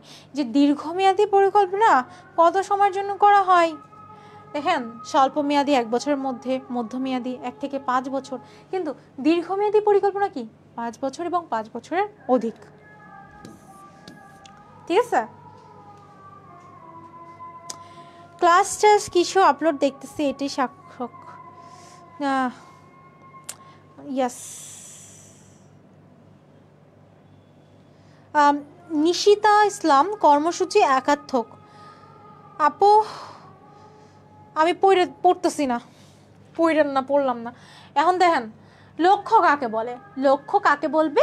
লক্ষ্য কি পরিকল্পনার অভিপ্রেত ফল না ব্যবস্থাপনার অভিপ্রেত ফল? লক্ষ্য কাকে বলে? আমি যেটা পরিকল্পনা করতেছি ওইটার যে ফল, ওইটাই তো পরিকল্পনার অভিপ্রেত ফলকে লক্ষ্য বলবে। এই কোশ্চেনটা না আসবে, বুঝছেন? যে কোনো বোর্ডে দেখবেন আপনারা এই কোশ্চেন চলে আসে। আমি যে বারবার এইগুলো বলে দেই, তো এটা দিয়ে কি হয়, এটা দিয়ে আপনাদের কোশ্চেন আউট হয়ে যায়। ব্যবস্থাপনা চক্রে নিয়ন্ত্রণ পরবর্তী কাজ কোনটা, নিয়ন্ত্রণের পরের কাজ কোনটা? নিয়ন্ত্রণের পরের কাজ অবশ্যই নিয়ন্ত্রণ করার পরে যেহেতু ব্যবস্থাপনা একটা অবিরাম বা একটা চলমান বা একটা ধারাবাহিক প্রক্রিয়া, যেটা চলতেই থাকবে, যেটার কোনো শেষ হবে না, এই জন্য ব্যবস্থাপনা নিয়ন্ত্রণের পরের কাজ আবার রিভার্স হয়ে পরিকল্পনার কাছে যাবে, পরিকল্পনা থেকে আবার চলতে থাকবে। নিয়ন্ত্রণকে বলা হয় শেষ ধাপ, কিন্তু ওখানেই শেষ হয় না, ওখান থেকেই অবিরামভাবে চলতে থাকে। পরের কাজ হচ্ছে পরিকল্পনা। এই কোশ্চেনটা অনেক আসবে, এই কোশ্চেনটা না থাকলে কোশ্চেনটা একটু স্ট্যান্ডার্ড লাগে না। তো যেই বোর্ডে দেখবেন এই কোশ্চেনটা আছে সেটা একটু স্ট্যান্ডার্ড কোশ্চেন করতে জানে টিচাররা। ওকে, কোনটি সিদ্ধান্ত গ্রহণে নির্দেশিকার কাজ করে? সিদ্ধান্ত গ্রহণে কোনটা নির্দেশনা দেয়? কোনো কিছুর যখন সিদ্ধান্ত গ্রহণের নির্দেশনা হিসেবে কাজ করে কোনটা বলেন তো? যখন একটা নীতি আছে, সেই নীতি অনুযায়ী, সেই নীতি দেখে দেখে, ধরেন এই হ্যান্ডি ফেলের 14টা নীতি, তারপরে ধরেন আমার ক্লাসের একটা নীতি, ধরেন আমি বানালাম আমার ক্লাসে একটা নীতি, সেটাতে পচা কমেন্ট করা যাবে না। 50 মিনিট হয়ে গেছে, ঠিক আছে, সমস্যা নেই, হয়ে যাবে, ঠিক আছে। ইয়াস, কোনটি সিদ্ধান্ত গ্রহণের নির্দেশিকা হিসেবে কাজ করে? নীতিগুলা। আমার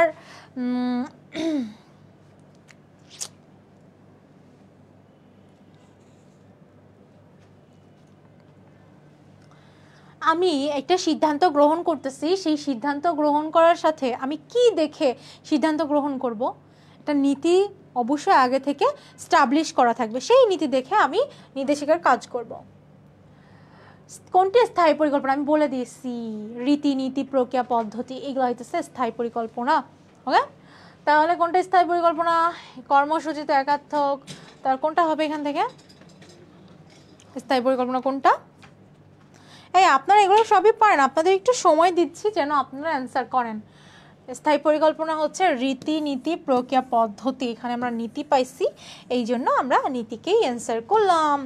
পরিকোষণ, স্বল্পমেয়াদী পরিকল্পনা সর্বোচ্চ কত বছরের জন্য প্রণীত হয়? স্বল্পমেয়াদী পরিকল্পনা, মধ্যমেয়াদী পরিকল্পনা আর দীর্ঘমেয়াদী পরিকল্পনা, এই তিনটা কার প্রকারভেদ? সময়গত। যেটা যতটুকু ডিসকাস করার প্রয়োজন সেটা ঠিক ততটুকু আমি ডিসকাস করব, নো ওয়ারিজ।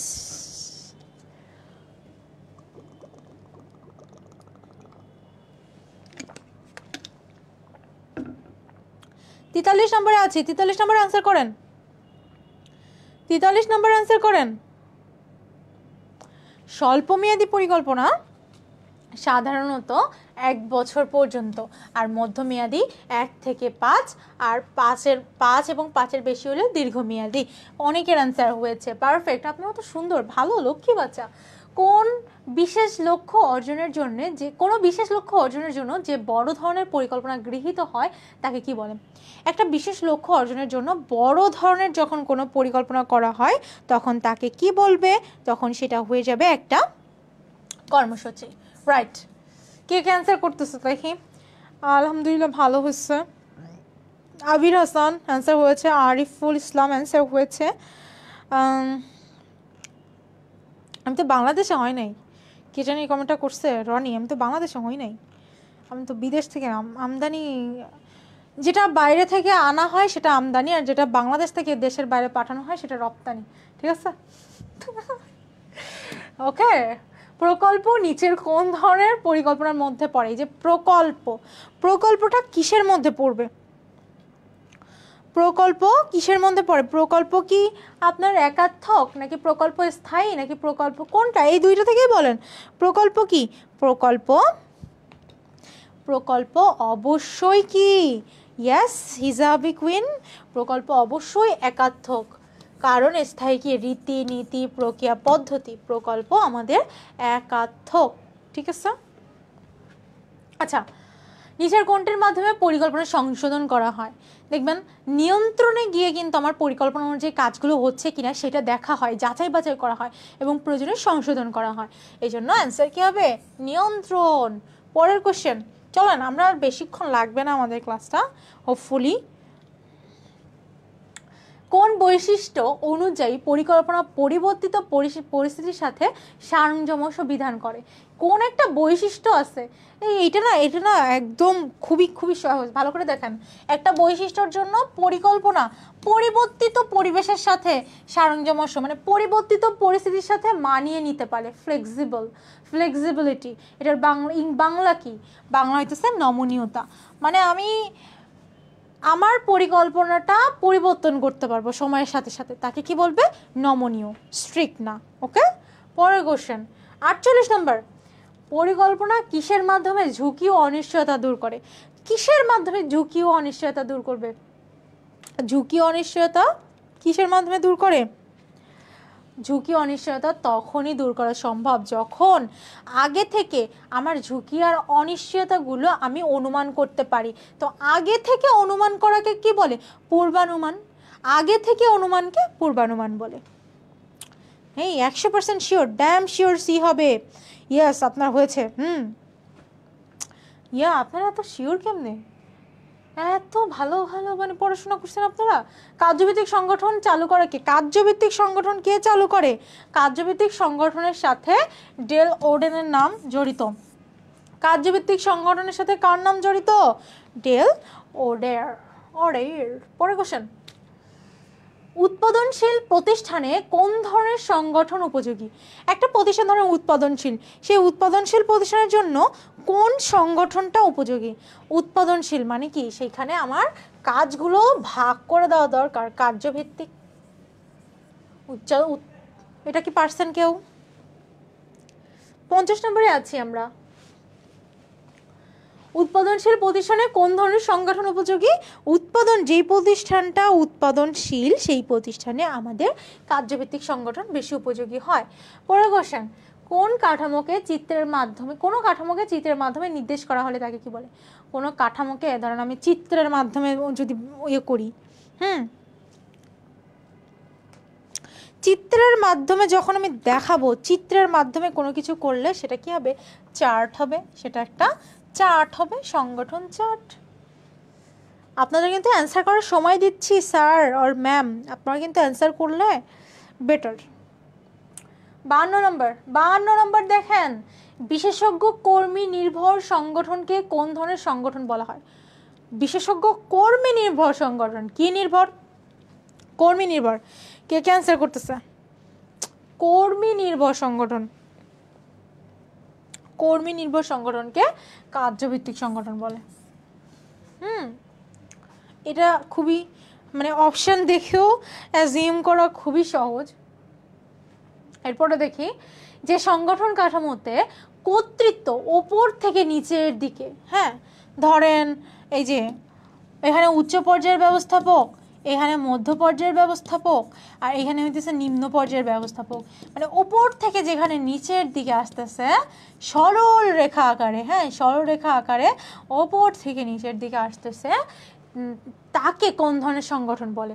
যেহেতু বলছে সরল রেখা, আর কি লাগে? সরল রেখা যদি বলে দেয় তাহলে সরলরৈখিক, সরল মিলে গেল, সরল রৈখিক হয়ে গেল। খুবই সহজ, তাই না? এবার বলেন, আনুষ্ঠানিক সংগঠন মূলত কয় ধরনের? সংগঠনের মধ্যে আনুষ্ঠানিক সংগঠন কয় ধরনের? অ্যান্সার করেন দ্রুত। 53 নম্বর, আমি 54 নম্বরে আসছি, আপনারা 53 অ্যান্সার করতেছেন। এই আপু কি এসব বাদ দিয়ে একটু পড়াশোনা করেন তো আপনারা। এইসব দরকার পড়াশোনা করার, এখন হইতেছে আপনাদের পড়াশোনা করার সময়, এখন এইসব করার সময় না ভাই। স্যার ম্যাম প্লিজ পড়াশোনা করেন। আনুষ্ঠানিক সংগঠন কয় প্রকার? ইয়াস, আনুষ্ঠানিক সংগঠন 4 প্রকার। আনুষ্ঠানিক সংগঠন কয় প্রকার? ইয়াস, ওকে। পরের কোশ্চেন আমরা যাব, যেটা হচ্ছে কত সালে কার্যভিত্তিক সংগঠন প্রক্রিয়া আবিষ্কৃত হয়?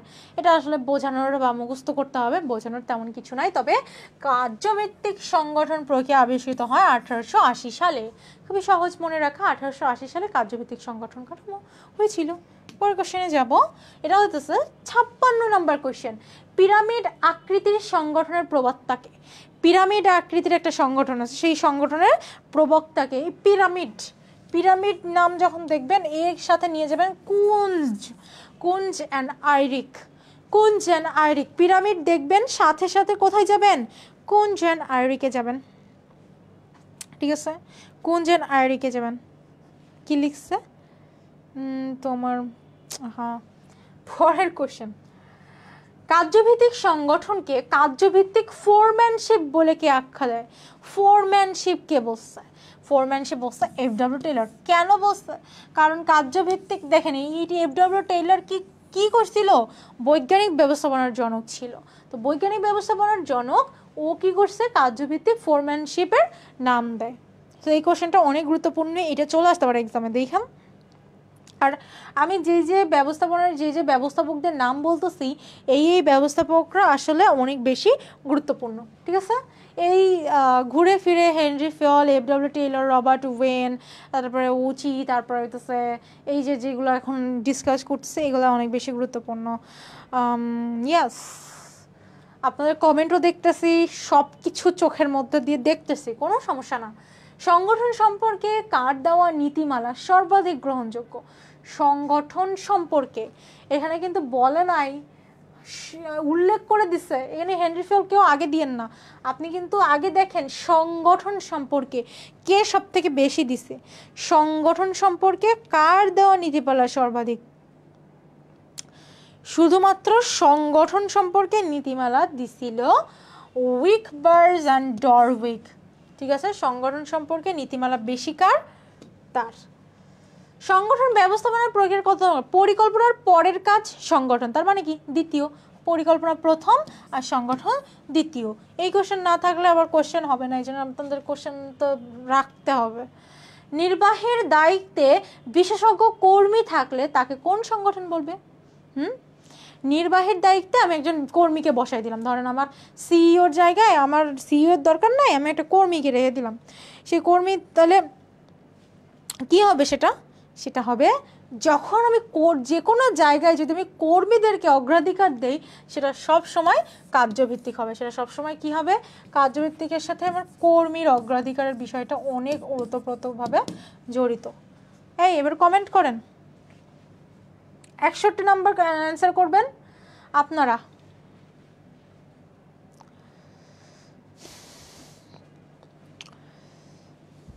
পড়েন স্যার, পড়েন।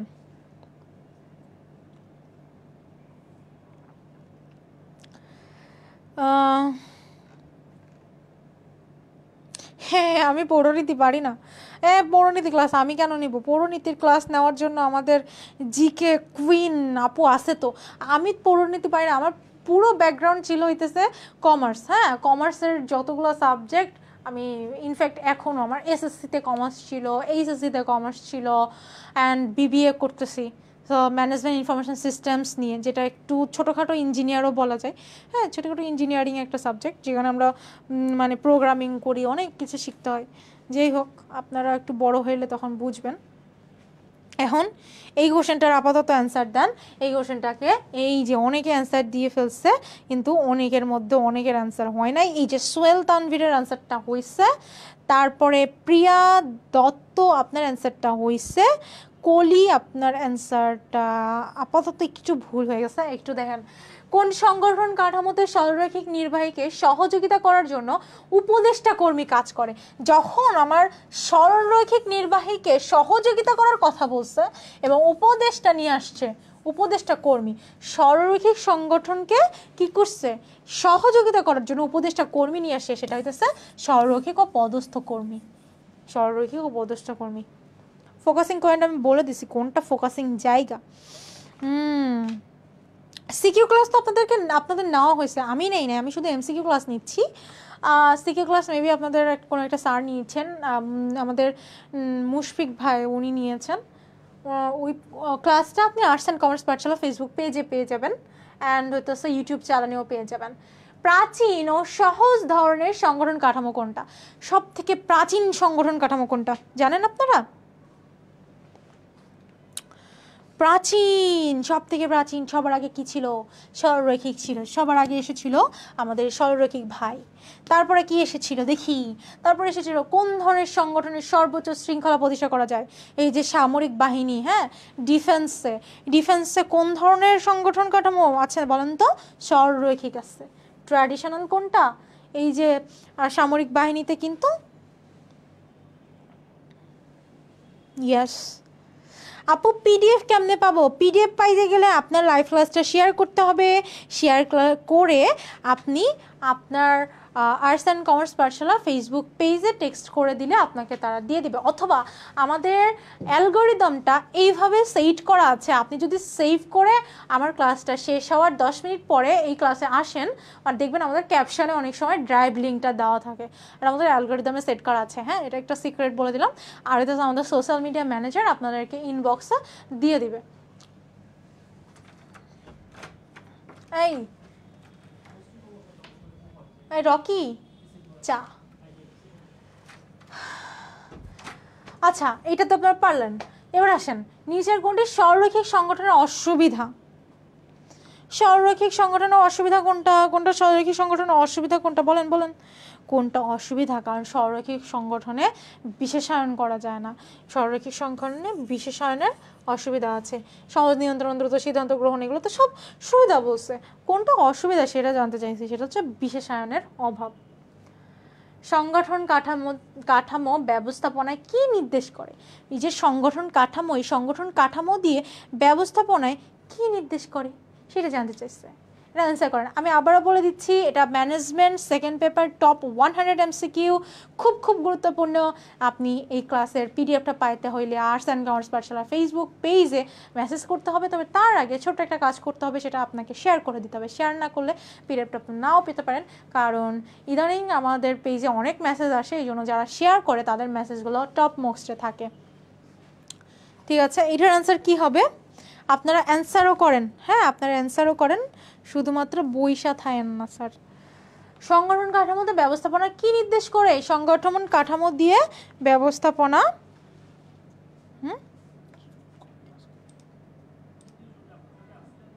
বুঝি নাই, কিছু হয়েছে? কিছু হয়েছে? পারস্পরিক সম্পর্ক ও সমন্বয়। ঠিক আছে, সংগঠন কাঠামো ব্যবস্থাপনায় কি নির্দেশ করবে? সংগঠন কাঠামো ব্যবস্থাপনায় পারস্পরিক সম্পর্ক ও সমন্বয়ের নির্দেশ করে।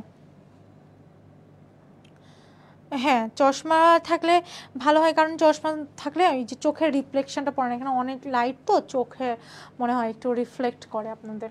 যাই হোক, এবার দেখেন সংগঠন কাঠামো কি। সংগঠন কাঠামো হলো চিত্রের সাহায্যে উপস্থাপন না, চিত্রের সাহায্যে উপস্থাপন না। তাহলে একটা যেহেতু আমি বাদ দিতে পারলাম, তার মানে বাকি দুটো আনসার হবে বিভিন্ন বিভাগ উপবিভাগে বিভক্তিকরণ, দায়িত্ব কর্তৃত্ব নির্ধারণ করা। তার মানে 2 এর 3 আনসার, খুবই সহজ। কি লিখছে?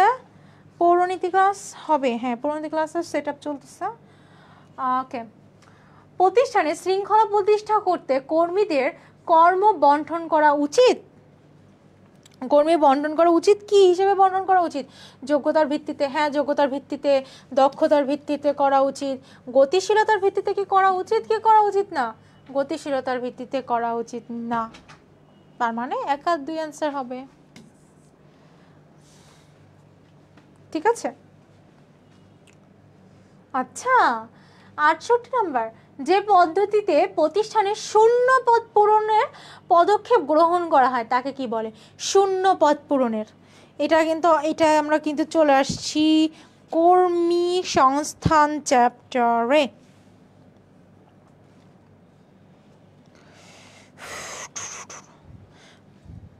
ইয়েস, যেটার মাধ্যমে ম্যানেজমেন্টের জন্য, না না ম্যানেজমেন্টের জন্য লেট না, সিস্টেমের জন্য লেট।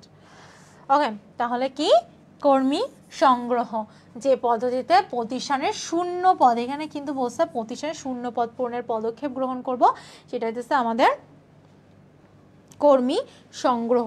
ওকে, আচ্ছা পরের কোশ্চেন, পদোন্নতির ভিত্তি কয়টা? পদোন্নতির ভিত্তি কয়টা বলেন তো? পদোন্নতি কয়ভাবে দেওয়া যায়? পদোন্নতি 3 ভাবে দেওয়া যায়। কি কি কি কি? জ্যেষ্ঠতা, যোগ্যতা, আর যোগ্যতা ও জ্যেষ্ঠতা একসাথে। ইয়েস, পরের কোশ্চেন। এই 70 নম্বরে চলে আসছে, আর 30টা কোশ্চেন আছে, দেখি কে কয়টা পারে। এই ঘুমাসে কার? ঘুমাসলে হবে না, ঘুমাসলে হবে না।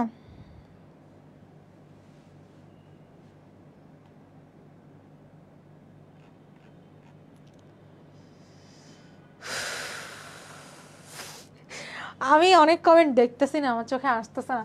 কর্মী নির্বাচনে কর্মীর ঝোঁক প্রবণতা কোন পরীক্ষার মাধ্যমে যাচাই করা হয়? ঝোঁক প্রবণতা, ঝোঁক কর্মীদের যখন নির্বাচন করা হয়, বিশেষ করে কর্মী নির্বাচনের সময় কি প্রবণতাটা আসলে আমাদের পরীক্ষা করা হয়, সেই ঝোঁক প্রবণতার ইংলিশ নাম হচ্ছে অ্যাপটিটিউড টেস্ট। কি টেস্ট? Aptitude test. ঠিক আছে, লাস্ট 30টা কোশ্চেন। কর্মী সংগ্রহের বাহ্যিক উৎস কোনটি?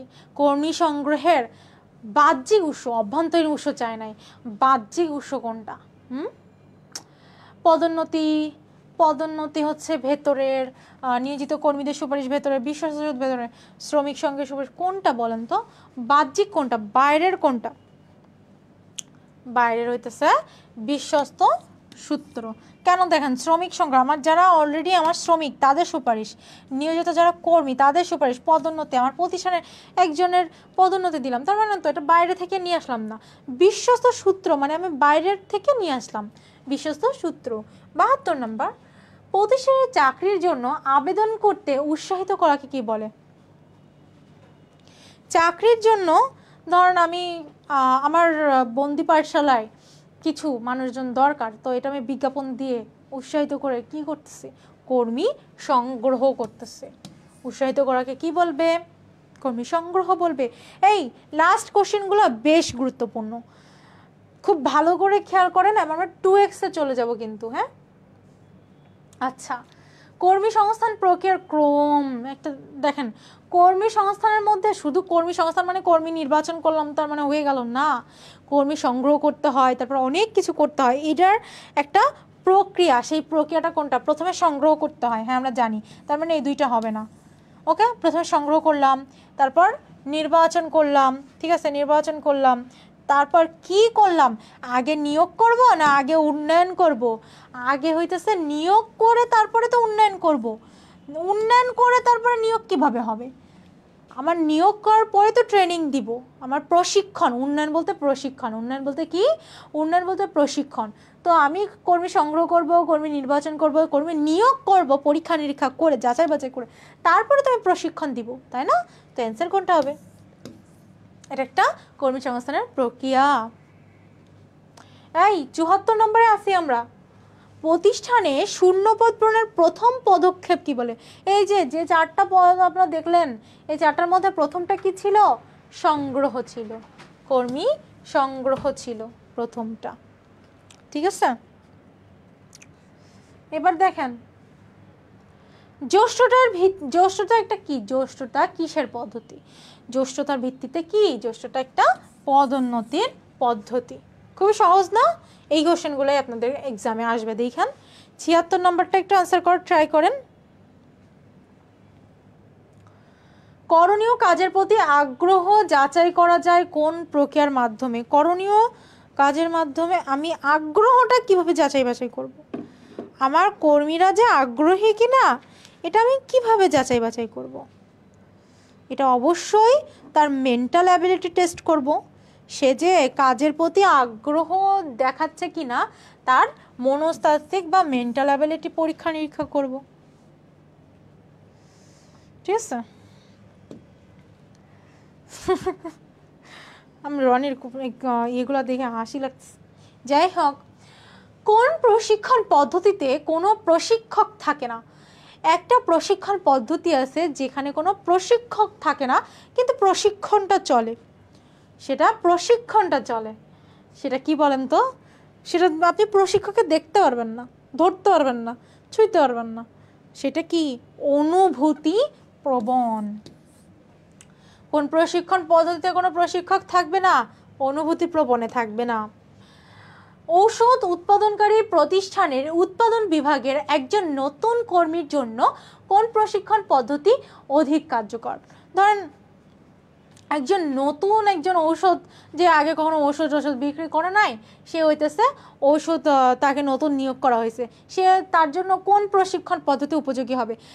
সে তো আরেকজনকে দেখে শিখবে, তার মানে পর্যবেক্ষণ করে শিখবে। কিভাবে শিখবে? কোনটা উপযোগী ওষুধ কোম্পানির? এটা কিন্তু অনেক গুরুত্বপূর্ণ, প্রশিক্ষণ। ঠিক আছে, এবার আপনারা অ্যান্সার করবেন। জাবের জাবের, সোহেল, ইব্রাহিম, এটা কী ক্লাস হইতেছে? আপনি শুনেছেন যে কী ক্লাস হইতেছে, ইট মিনস আপনি কমার্সের স্টুডেন্ট না। যদি আপনি কমার্সের স্টুডেন্ট না হন তাহলে আপনি এই ক্লাসটা আপনার টাইমলাইনে শেয়ার করে দিবেন, কারণ আপনার যে কমার্সের যে বন্ধুরা আছে তারা ম্যানেজমেন্ট সেকেন্ড পেপারে টপ 100 MCQ ক্লাস করতে পারবে, আর মানুষের ভালো করলে আপনারও ভালো হবে। ঠিক আছে, তার মানে কি, সে দেখে দেখে শিখবে, সে পর্যবেক্ষণ করে শিখবে। তারপরে পদোন্নতির ফলে কোনটা বৃদ্ধি পায়? আমার পদের উন্নতি হইলে, ধরেন আমি এখন আমি এক ম্যানেজার, অ্যান্ড আমি যদি ধরেন আমি অ্যাডিশনাল ম্যানেজার ছিলাম, অ্যাডিশনাল ম্যানেজার থেকে আমি হইতেছে ম্যানেজার হয়েছি, তার মানে কি আমার পদোন্নতি হয়েছে। আমার পদের উন্নতি হইলে আমার কি হয়? পদের উন্নতি হইলে কোনটা বৃদ্ধি পায়? আমার পদের উন্নতি হইলে কি বৃদ্ধি পায় আপনারা এটা জানেন? ইয়াস,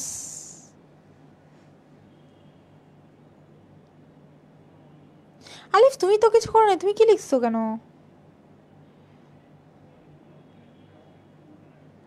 ইয়াস, মর্যাদা। হ্যাঁ, মর্যাদাটা বৃদ্ধি পায়। আমার যখন পদের উন্নতি হইতেছে, আমি অ্যাডিশনাল ম্যানেজার ছিলাম, আমার তখন মর্যাদা ওই রকম ছিল, যখন আমি ম্যানেজার হয়ে গেলাম তখন আমার মর্যাদা আরও বেড়ে গেল।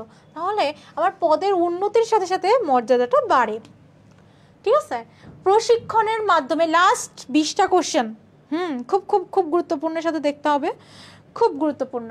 প্রশিক্ষণের মাধ্যমে প্রধানত নিচের কোনটি বাড়ে? প্রশিক্ষণের মাধ্যমে কি বাড়ে?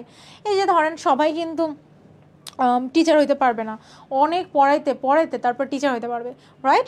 সো এইটা কি, প্রশিক্ষণের মাধ্যমে তার কি বাড়তেছে? দক্ষতা, জ্ঞান, তাই না? তার কি বাড়তেছে? দক্ষতা বাড়তেছে। পরের কোশ্চেন, কোনটি প্রশিক্ষণ পদ্ধতি নয়? প্রশিক্ষণের পদ্ধতি নয় কোনটি? সেমিনার প্রশিক্ষণের পদ্ধতি। এই কোশ্চেন ভালো করে পড়বেন, আমি বারবার বলি কোশ্চেন মনোযোগ দিয়ে পড়বেন। কখনো নয় লেখা থাকে, কখনো বহির্ভূত লেখা থাকে, কখনো অন্তর্গত লেখা থাকে, এইগুলো খুব ভালো করে পড়বেন। না কোনটা সেমিনার একটা পদ্ধতি, শিক্ষানবিশ একটা পদ্ধতি, পদ পরিবর্তন হইতে পারে, পদোন্নতি কোনো কি প্রশিক্ষণের পদ্ধতি? কোনো প্রশিক্ষণের পদ্ধতি না। আপনারা সবাই ঠিক অ্যান্সার করেছেন। অ্যান্সার কোনটা হবে? প্রশিক্ষণ পদ্ধতি নয়, পদোন্নতি। তারপরে পরামর্শমূলক নির্দেশনা কোন ধরনের যোগাযোগ প্রবাহ সৃষ্টি করে? এটা অ্যান্সার করেন। আমরা কিন্তু নির্দেশনার চ্যাপ্টারে চলে গেছি। সরি, নেতৃত্ব।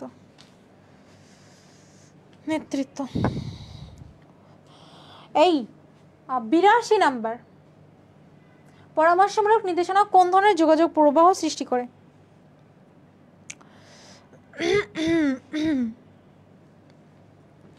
দেখেন,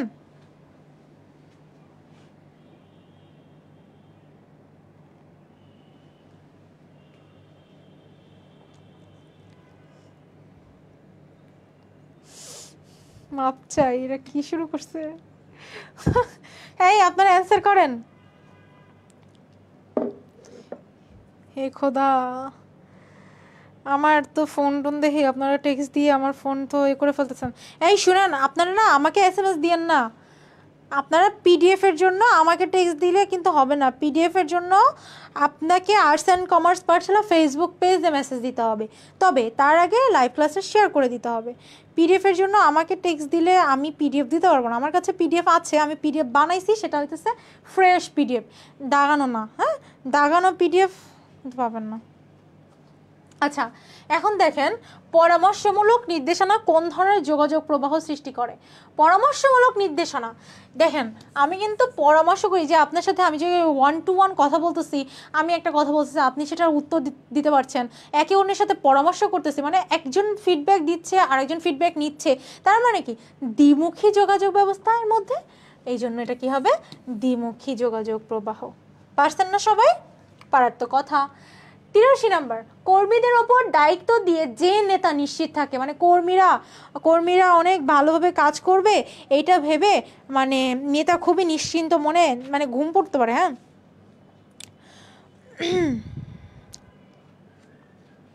কর্মীদের ওপর দায়িত্ব দিয়ে কোন নেতা মানে ঘুমায়া যায়? কোন নেতা ঘুমাইতে পারে সেটা হইতেছে লাগামহীন। কোন নেতা ঘুমাইতে পারে? লাগামহীন। ইয়েস, পরের কোশ্চেন। যে নেতৃত্ব কর্মীদের মতামত নিয়ে পরিচালিত হয় সেটা কোন ধরনের নেতৃত্ব বলে? যে নেতৃত্ব কর্মীদের মতামতটা নিয়ে পরিচালনা হবে, ঠিক আছে, সেটা হইতেছে কি? গণতান্ত্রিক নেতৃত্ব। কর্মীদের মতামত নিবে। এই যে নেতৃত্বের যে প্রকারভেদ, এই জায়গা থেকে না অনেক প্রশ্ন আসবে, এটা খুব বেশি গুরুত্বপূর্ণ। মার্শাল ই ডিমক কোন কাজকে হার্ট অফ অ্যাডমিনিস্ট্রেশন বলেছেন? মানে এখানে কোশ্চেন আসতে পারে যে মার্শাল ই ডিমক আমার নির্দেশনাকে কিসের সাথে তুলনা করছে? দিতে হবে হৃৎপিণ্ড, ঠিক আছে? কি অ্যান্সার হবে? হৃৎপিণ্ড। আচ্ছা, মার্শাল ই ডিমক কোন কাজকে হার্ট অফ অ্যাডমিনিস্ট্রেশন বলেছেন? নির্দেশনা। এখান থেকে 3টা প্রশ্ন আসতে পারে। কি কি প্রশ্ন? মার্শাল ই ডিমক নির্দেশনাকে কিসের সাথে তুলনা করেছে? হৃৎপিণ্ড। নির্দেশনাকে হৃৎপিণ্ডের ন্যায় তুলনা করেছে কে? Marshall E Dimock. Heart of administration, ঠিক আছে? এখান থেকে 3টা প্রশ্ন। আচ্ছা, পরের কোশ্চেন। এই আপু, আপনার এই টেকনিক ফলো করে 7টা অ্যান্সার করেছি। আচ্ছা, কর্মীদের সঠিক পথ প্রদর্শন করাকে কি বলে? কর্মীদের যখন আমি সঠিক পথ প্রদর্শন করতে পারি তখন কি বলবে? অ্যান্সার করেন তো।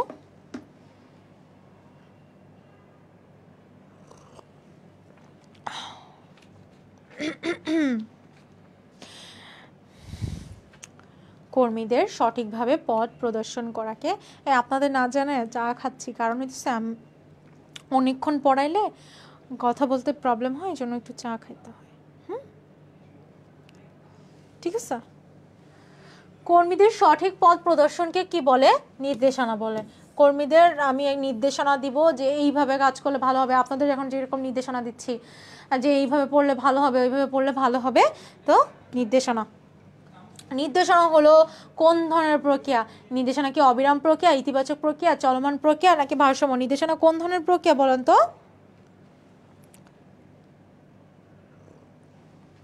নির্দেশনা, অ্যান্সার করেন। এটা কত নাম্বার জানেন? এটা হইতেছে 87 নাম্বার। আমরা কিন্তু খুবই শেষের দিকে আছি। এখনও আপনি আপনার টাইমলাইনে ক্লাসটা শেয়ার করে দিতে পারেন এবং আপনার বন্ধুদের মেনশন করে দিতে পারেন, যাতে করে তারা জানতে পারে এখানে এত চমৎকার একটা ক্লাস হচ্ছে, ঠিক আছে? অ্যান্ড আমাদের মিশন এফবিএস কোর্সের আপনারা যুক্ত হইতে পারেন। মিশন এফবিএস কোর্সে যুক্ত হইতে হবে, কারণ মিশন এফবিএস কোর্সে বাংলা, ইংরেজি, অ্যাকাউন্টিং, ম্যানেজমেন্ট, মার্কেটিং পুরো ঢাবিয়া টিচার প্যানেল দ্বারা পরিচালিত এই কোর্সটায় আপনাকে করে তুলবে দক্ষ এবং একদম পরিপূর্ণ অ্যাডমিশন পরীক্ষা দেওয়ার জন্য। ওকে, নির্দেশনা হলো কোন ধরনের প্রক্রিয়া? নির্দেশনা একটা চলমান প্রক্রিয়া, নির্দেশনা চলতেই থাকে, নির্দেশনা কখনো শেষ নাই, নির্দেশনা চলমান প্রক্রিয়া। আচ্ছা, নির্দেশনার ঐক্যে নির্দেশনা কি? এই প্রশ্নটা কিন্তু অনেক গুরুত্বপূর্ণ, এই প্রশ্ন অনেক আসে নির্দেশনার প্রশ্নে। নির্দেশনা কি? প্রশ্নটা আবার একটু ভালো করে দেখবেন। নির্দেশনার ঐক্যে, হ্যাঁ, এর একটা কমান। নির্দেশনার ঐক্যে নির্দেশনাটা কি? নির্দেশনার ঐক্যে নির্দেশনা হচ্ছে একটা নীতি।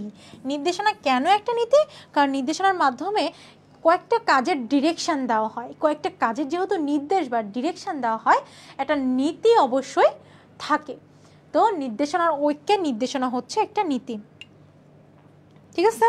পরের কোশ্চেন। যে নেতৃত্ব কর্মীদের কাজের প্রতি সর্বদা শ্রদ্ধাশীল তাকে কোন ধরনের নেতৃত্ব বলে?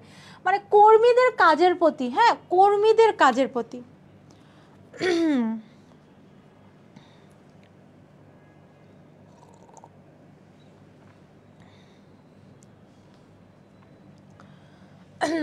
এখানে কিন্তু বলে নাই কর্মীদের প্রতি শ্রদ্ধাশীল, এখানে বলছে কর্মীদের কাজের প্রতি শ্রদ্ধাশীল। যেখানে আমার কাজ বা কর্মটাকে ফোকাসিং পয়েন্ট হিসেবে দেখা হচ্ছে, সেখানে হবে কর্মকেন্দ্রিক। যদি বলতো আমার কর্মীদের প্রতি শ্রদ্ধাশীল, কর্মীদের সুযোগ সুবিধা দেওয়ার জন্য, তখন সেটা কর্মী কেন্দ্রিক হইতো। কিন্তু এখানে কি বলছে? কর্মী আছে ঠিক আছে, কিন্তু ফোকাসিং পয়েন্টটা হচ্ছে কাজ, কর্মীদের কাজের প্রতি, তো এই জন্য হবে কর্মকেন্দ্রিক, ঠিক আছে? ওকে, পরে কোশ্চেন, নির্দেশনাকে প্রশাসনের কি বলে? লাস্ট 10 কোশ্চেনে আছি, দেখেন কার কয়টা হয়। নির্দেশনাকে প্রশাসনের কি বলবে? কে বলছে এটা? মার্শাল ডিমক বলছে, ঠিক আছে, কিন্তু কি বলছে? নির্দেশনাকে প্রশাসনের হৃৎপিণ্ড বলে। কে বলছে? এটা মার্শাল ডিমক বলছে। দেখেন এই যে নির্দেশনাকে প্রশাসনের হৃৎপিণ্ড কে বলছে? মার্শাল ডিমক বলছে। ভুলে যাওয়ার কোনো কারণ নাই।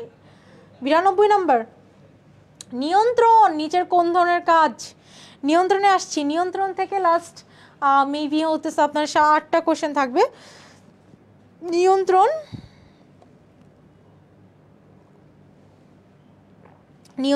নিয়ন্ত্রণ কি কোনো কালান্তিক কাজ? কি ধরনের কাজ?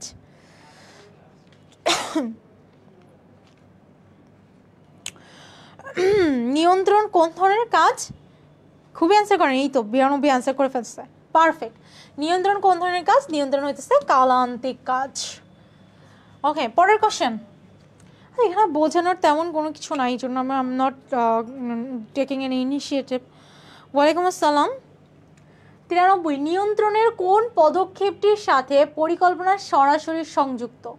নিয়ন্ত্রণের যে পদক্ষেপ আছে 5টা, সর্বশেষ ধাপ হচ্ছে সংশোধনমূলক ব্যবস্থা। সেই সংশোধনমূলকের সাথে বলে দিচ্ছি নাকি, নিয়ন্ত্রণের কোন পদক্ষেপটার সাথে? নিয়ন্ত্রণের একটা পদক্ষেপের সাথে পরিকল্পনা সরাসরি সংক্ষিপ্ত, সরাসরি সম্পৃক্ত। সেটা কোনটা? আদর্শমান নির্ধারণ করা। কারণ পরিকল্পনায় কি করা হয়, যে কাজটা কিভাবে করা হবে, কেন করা হবে, কোথায় করা হবে, কতটুকু করা হবে, সেই সব কিছু অগ্রিম নির্ধারণ করা হচ্ছে পরিকল্পনা। আর আদর্শমান নির্ধারণ করাও ঠিক সিমিলার, রাইট? সো এই জন্য এটা আদর্শমান নির্ধারণ। পরের কোশ্চেন, নিয়ন্ত্রণ প্রক্রিয়ার প্রথম পদক্ষেপ কোনটি? নিয়ন্ত্রণের যে পদক্ষেপগুলো আছে এটার প্রথম পদক্ষেপটা কোনটা? নিয়ন্ত্রণ প্রক্রিয়ার প্রথম পদক্ষেপ কোনটা? নিয়ন্ত্রণের প্রথমটা হচ্ছে আদর্শ মান নির্ধারণ করব। তারপরে হচ্ছে আদর্শ মানের সাথে যে আমি প্রকৃত মান যেটা ওটার পরিমাপ করব, সংশোধনমূলক ব্যবস্থা গ্রহণ করব যদি ভুল হয়ে থাকে, হ্যাঁ, তুলনা করার পরে। চাটা খেয়ে নেই, গলাটার অবস্থা খারাপ হয়ে গেছে। আমি অলরেডি 2টা ক্লাস নিচ্ছি আজকে, এই জন্য এরকম অবস্থা হয়েছে।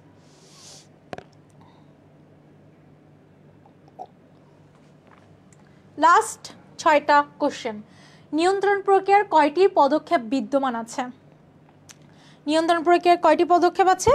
অলরেডি বলেছি, নিয়ন্ত্রণ প্রক্রিয়ার 5টা পদক্ষেপ আছে। প্রথমটা কি? আদর্শ মান নির্ধারণ। শেষটা কি? সংশোধনমূলক ব্যবস্থা গ্রহণ।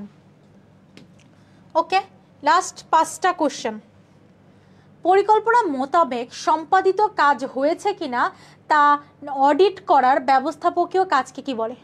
এর থেকে সহজ কোশ্চেন আছে। পরিকল্পনা অনুযায়ী কাজ হয়েছে কিনা তা দেখা এবং প্রয়োজনে সংশোধনমূলক ব্যবস্থা গ্রহণ করাকে কি বলে? নিয়ন্ত্রণ বলে। ঝটপট অ্যান্সার করবেন, ঝটপট। লাস্ট পার্টের পুনরূপ কি? পার্ট হইতেছে প্রোগ্রাম ইভালুয়েশন রিভিউ টেকনিক। এটা কিসের টেকনিক? এটা নিয়ন্ত্রণের টেকনিক। মনে থাকবে, এটা কিসের কৌশল? নিয়ন্ত্রণের আদর্শমান পরিমাপ করার একটা কৌশল। এই কোশ্চেনটা আসতে পারে, যারা ক্লাস করতেছেন তারাই তো পারবেন, নাইলে পারবেন না। দেখেন, এটা হবে না, এটা তো হবে না, প্রোগ্রাম ইভেন্ট তো হবে না, এটাই হবে programme evaluation and review technique. Programme evaluation and review technique. আচ্ছা, ব্যবস্থাপনা প্রক্রিয়ার সর্বশেষ কাজের নাম কি? হাসতে খেলতে আনসার করবেন না। ব্যবস্থাপনা প্রক্রিয়ার সর্বশেষটা হচ্ছে নিয়ন্ত্রণ। এই এত সহজ কোশ্চেন কি আসবে? জি ম্যাম, জি স্যার, এমন সহজ কোশ্চেনও কোনো না কোনো বোর্ডে চলে আসবে। দেখেন, নিয়ন্ত্রণ প্রক্রিয়ার সর্বশেষ পদক্ষেপ কোনটা? আমি বলেছি প্রথমটা হচ্ছে আদর্শ মান নির্ধারণ করা, সর্বশেষটা হচ্ছে সংশোধনমূলক ব্যবস্থা গ্রহণ করা। লাস্ট কোশ্চেনে যাব, last but not the least, ঠিক আছে? নট দ্য লিস্ট, শেষ কোশ্চেন, নিয়ন্ত্রণের ভিত্তি কি? এই কোশ্চেন না পারলে পড়তে হবে না। নিয়ন্ত্রণের ভিত্তি কি বলেন?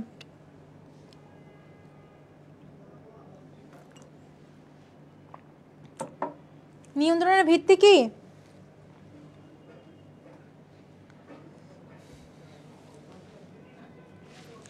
ইয়েস, আমি 100 নাম্বার অ্যান্সার চাচ্ছি, 100 নাম্বার। আমরা শেষে চলে আসছি স্যার, শেষেরটা অ্যান্সার করেন। সাজেশন কি দিব, কোন অধ্যায়টা বেশি পড়বেন, কোন অধ্যায়টা কম পড়বেন, সাজেশন দিব। ওকে, নিয়ন্ত্রণের ভিত্তি অবশ্যই পরিকল্পনা, কারণ আমার পরিকল্পনা অনুযায়ী কার্যবলী হচ্ছে কিনা সেটা দেখব, এবং পরিকল্পনার সাথে আমার যে মানটা আমি পাচ্ছি সেটা তুলনা করব, তুলনা করে কোনো কিছু হইলে সংশোধনমূলক ব্যবস্থা গ্রহণ করব। সো এই ছিল আজকের টপ 100 MCQ ক্লাসটা শেষ। কেমন ছিল আজকের ক্লাসটা? আশা করি পুরো ম্যানেজমেন্ট সেকেন্ড পেপার বইটা আপনারা রিভিশন করে দিতে পেরেছি, এবং ইম্পর্টেন্ট ডিসকাশন করা হয়েছে। ইনশাল্লাহ এখান থেকেই কমন আসবে, এবং আমি যতগুলো কথা বলেছি আমার মুখের কথা একটাও আসলে এমনি না, সব কথায় আনুষঙ্গিক রিলেভেন্ট কথাবার্তা বলেছি। সো আপনাদের সাথে এতক্ষণ পর্যন্ত আমি ছিলাম আপনাদের স্নেহা আপু। আগামীতে আপনাদের সাথে আবারও দেখা হয়ে যাবে মিশন FBS কোর্সে। আপনারা এইচএসসি পরীক্ষাটা চমৎকারভাবে শেষ করেই আপনারা মিশন FBS এখন একটা ডিসকাউন্ট চলতেছে, চলে আসেন ম্যানেজমেন্ট মার্কেটিং ক্লাস, আমি ওখানে আপনাদেরকে নিব ইনশাল্লাহ। সো আপনারা চমৎকারভাবে পরীক্ষা দেন। এই ছিল আপনাদের টপ 100 MCQ, এবং এই যে আমি যে পিডিএফের অ্যান্সারগুলো মার্ক করে দিয়েছি, এই টপ 100 MCQর পিডিএফটা পাইতে গেলে আপনাকে ক্লাসটা শেয়ার করে আপনার টাইমলাইনে অথবা যে কোনো জায়গায় আপনার বন্ধুকে যে কোনো জায়গায় শেয়ার করে আপনি arts and commerce Pathsala Facebook পেজে যদি SMS করেন তাহলে আপনি পিডিএফটা পেয়ে যাবেন। সো এই ছিল আজকের মতো। আমার ক্লাসটা কেমন লেগেছে জানাবেন, এবং আপনার সবার শেষে একটু সাজেশন দিয়ে যায় নাকি? আচ্ছা, সাজেশন হচ্ছে ব্যবস্থাপনার ধারণা কোন চ্যাপ্টারটা আপনারা স্কিপ করবেন না, হ্যাঁ, কোন চ্যাপ্টার থেকে বেশি কোশ্চেন আসবে, ব্যবস্থাপনার ধারণা। তারপরে হইতেছে ব্যবস্থাপনার ধারণা নীতি। তারপরে হইতেছে কর্মী সংস্থান, স্কিপ করার দরকার নাই, এইগুলো আপনারা স্কিপ করেন না। কর্মী সংস্থান, আর কি রাখবেন? নেতৃত্ব রাখবেন, হ্যাঁ নেতৃত্ব রাখেন। আর আপনাদের পরিকল্পনা আর নিয়ন্ত্রণ তো আংশিক আছে, এই জন্য ওইটা খুবই সহজ এবং ছোট, তো আপনারা এই 4টা চ্যাপ্টার থেকে এই অনেক বেশি সিকিউ অ্যান্ড MCQ এখান থেকে আসবে আর কি, হ্যাঁ। সো এইটা অনেক বেশি গুরুত্বপূর্ণ, আপনাদের গুরুত্বের আলোকে অলরেডি বলেও দিয়েছি।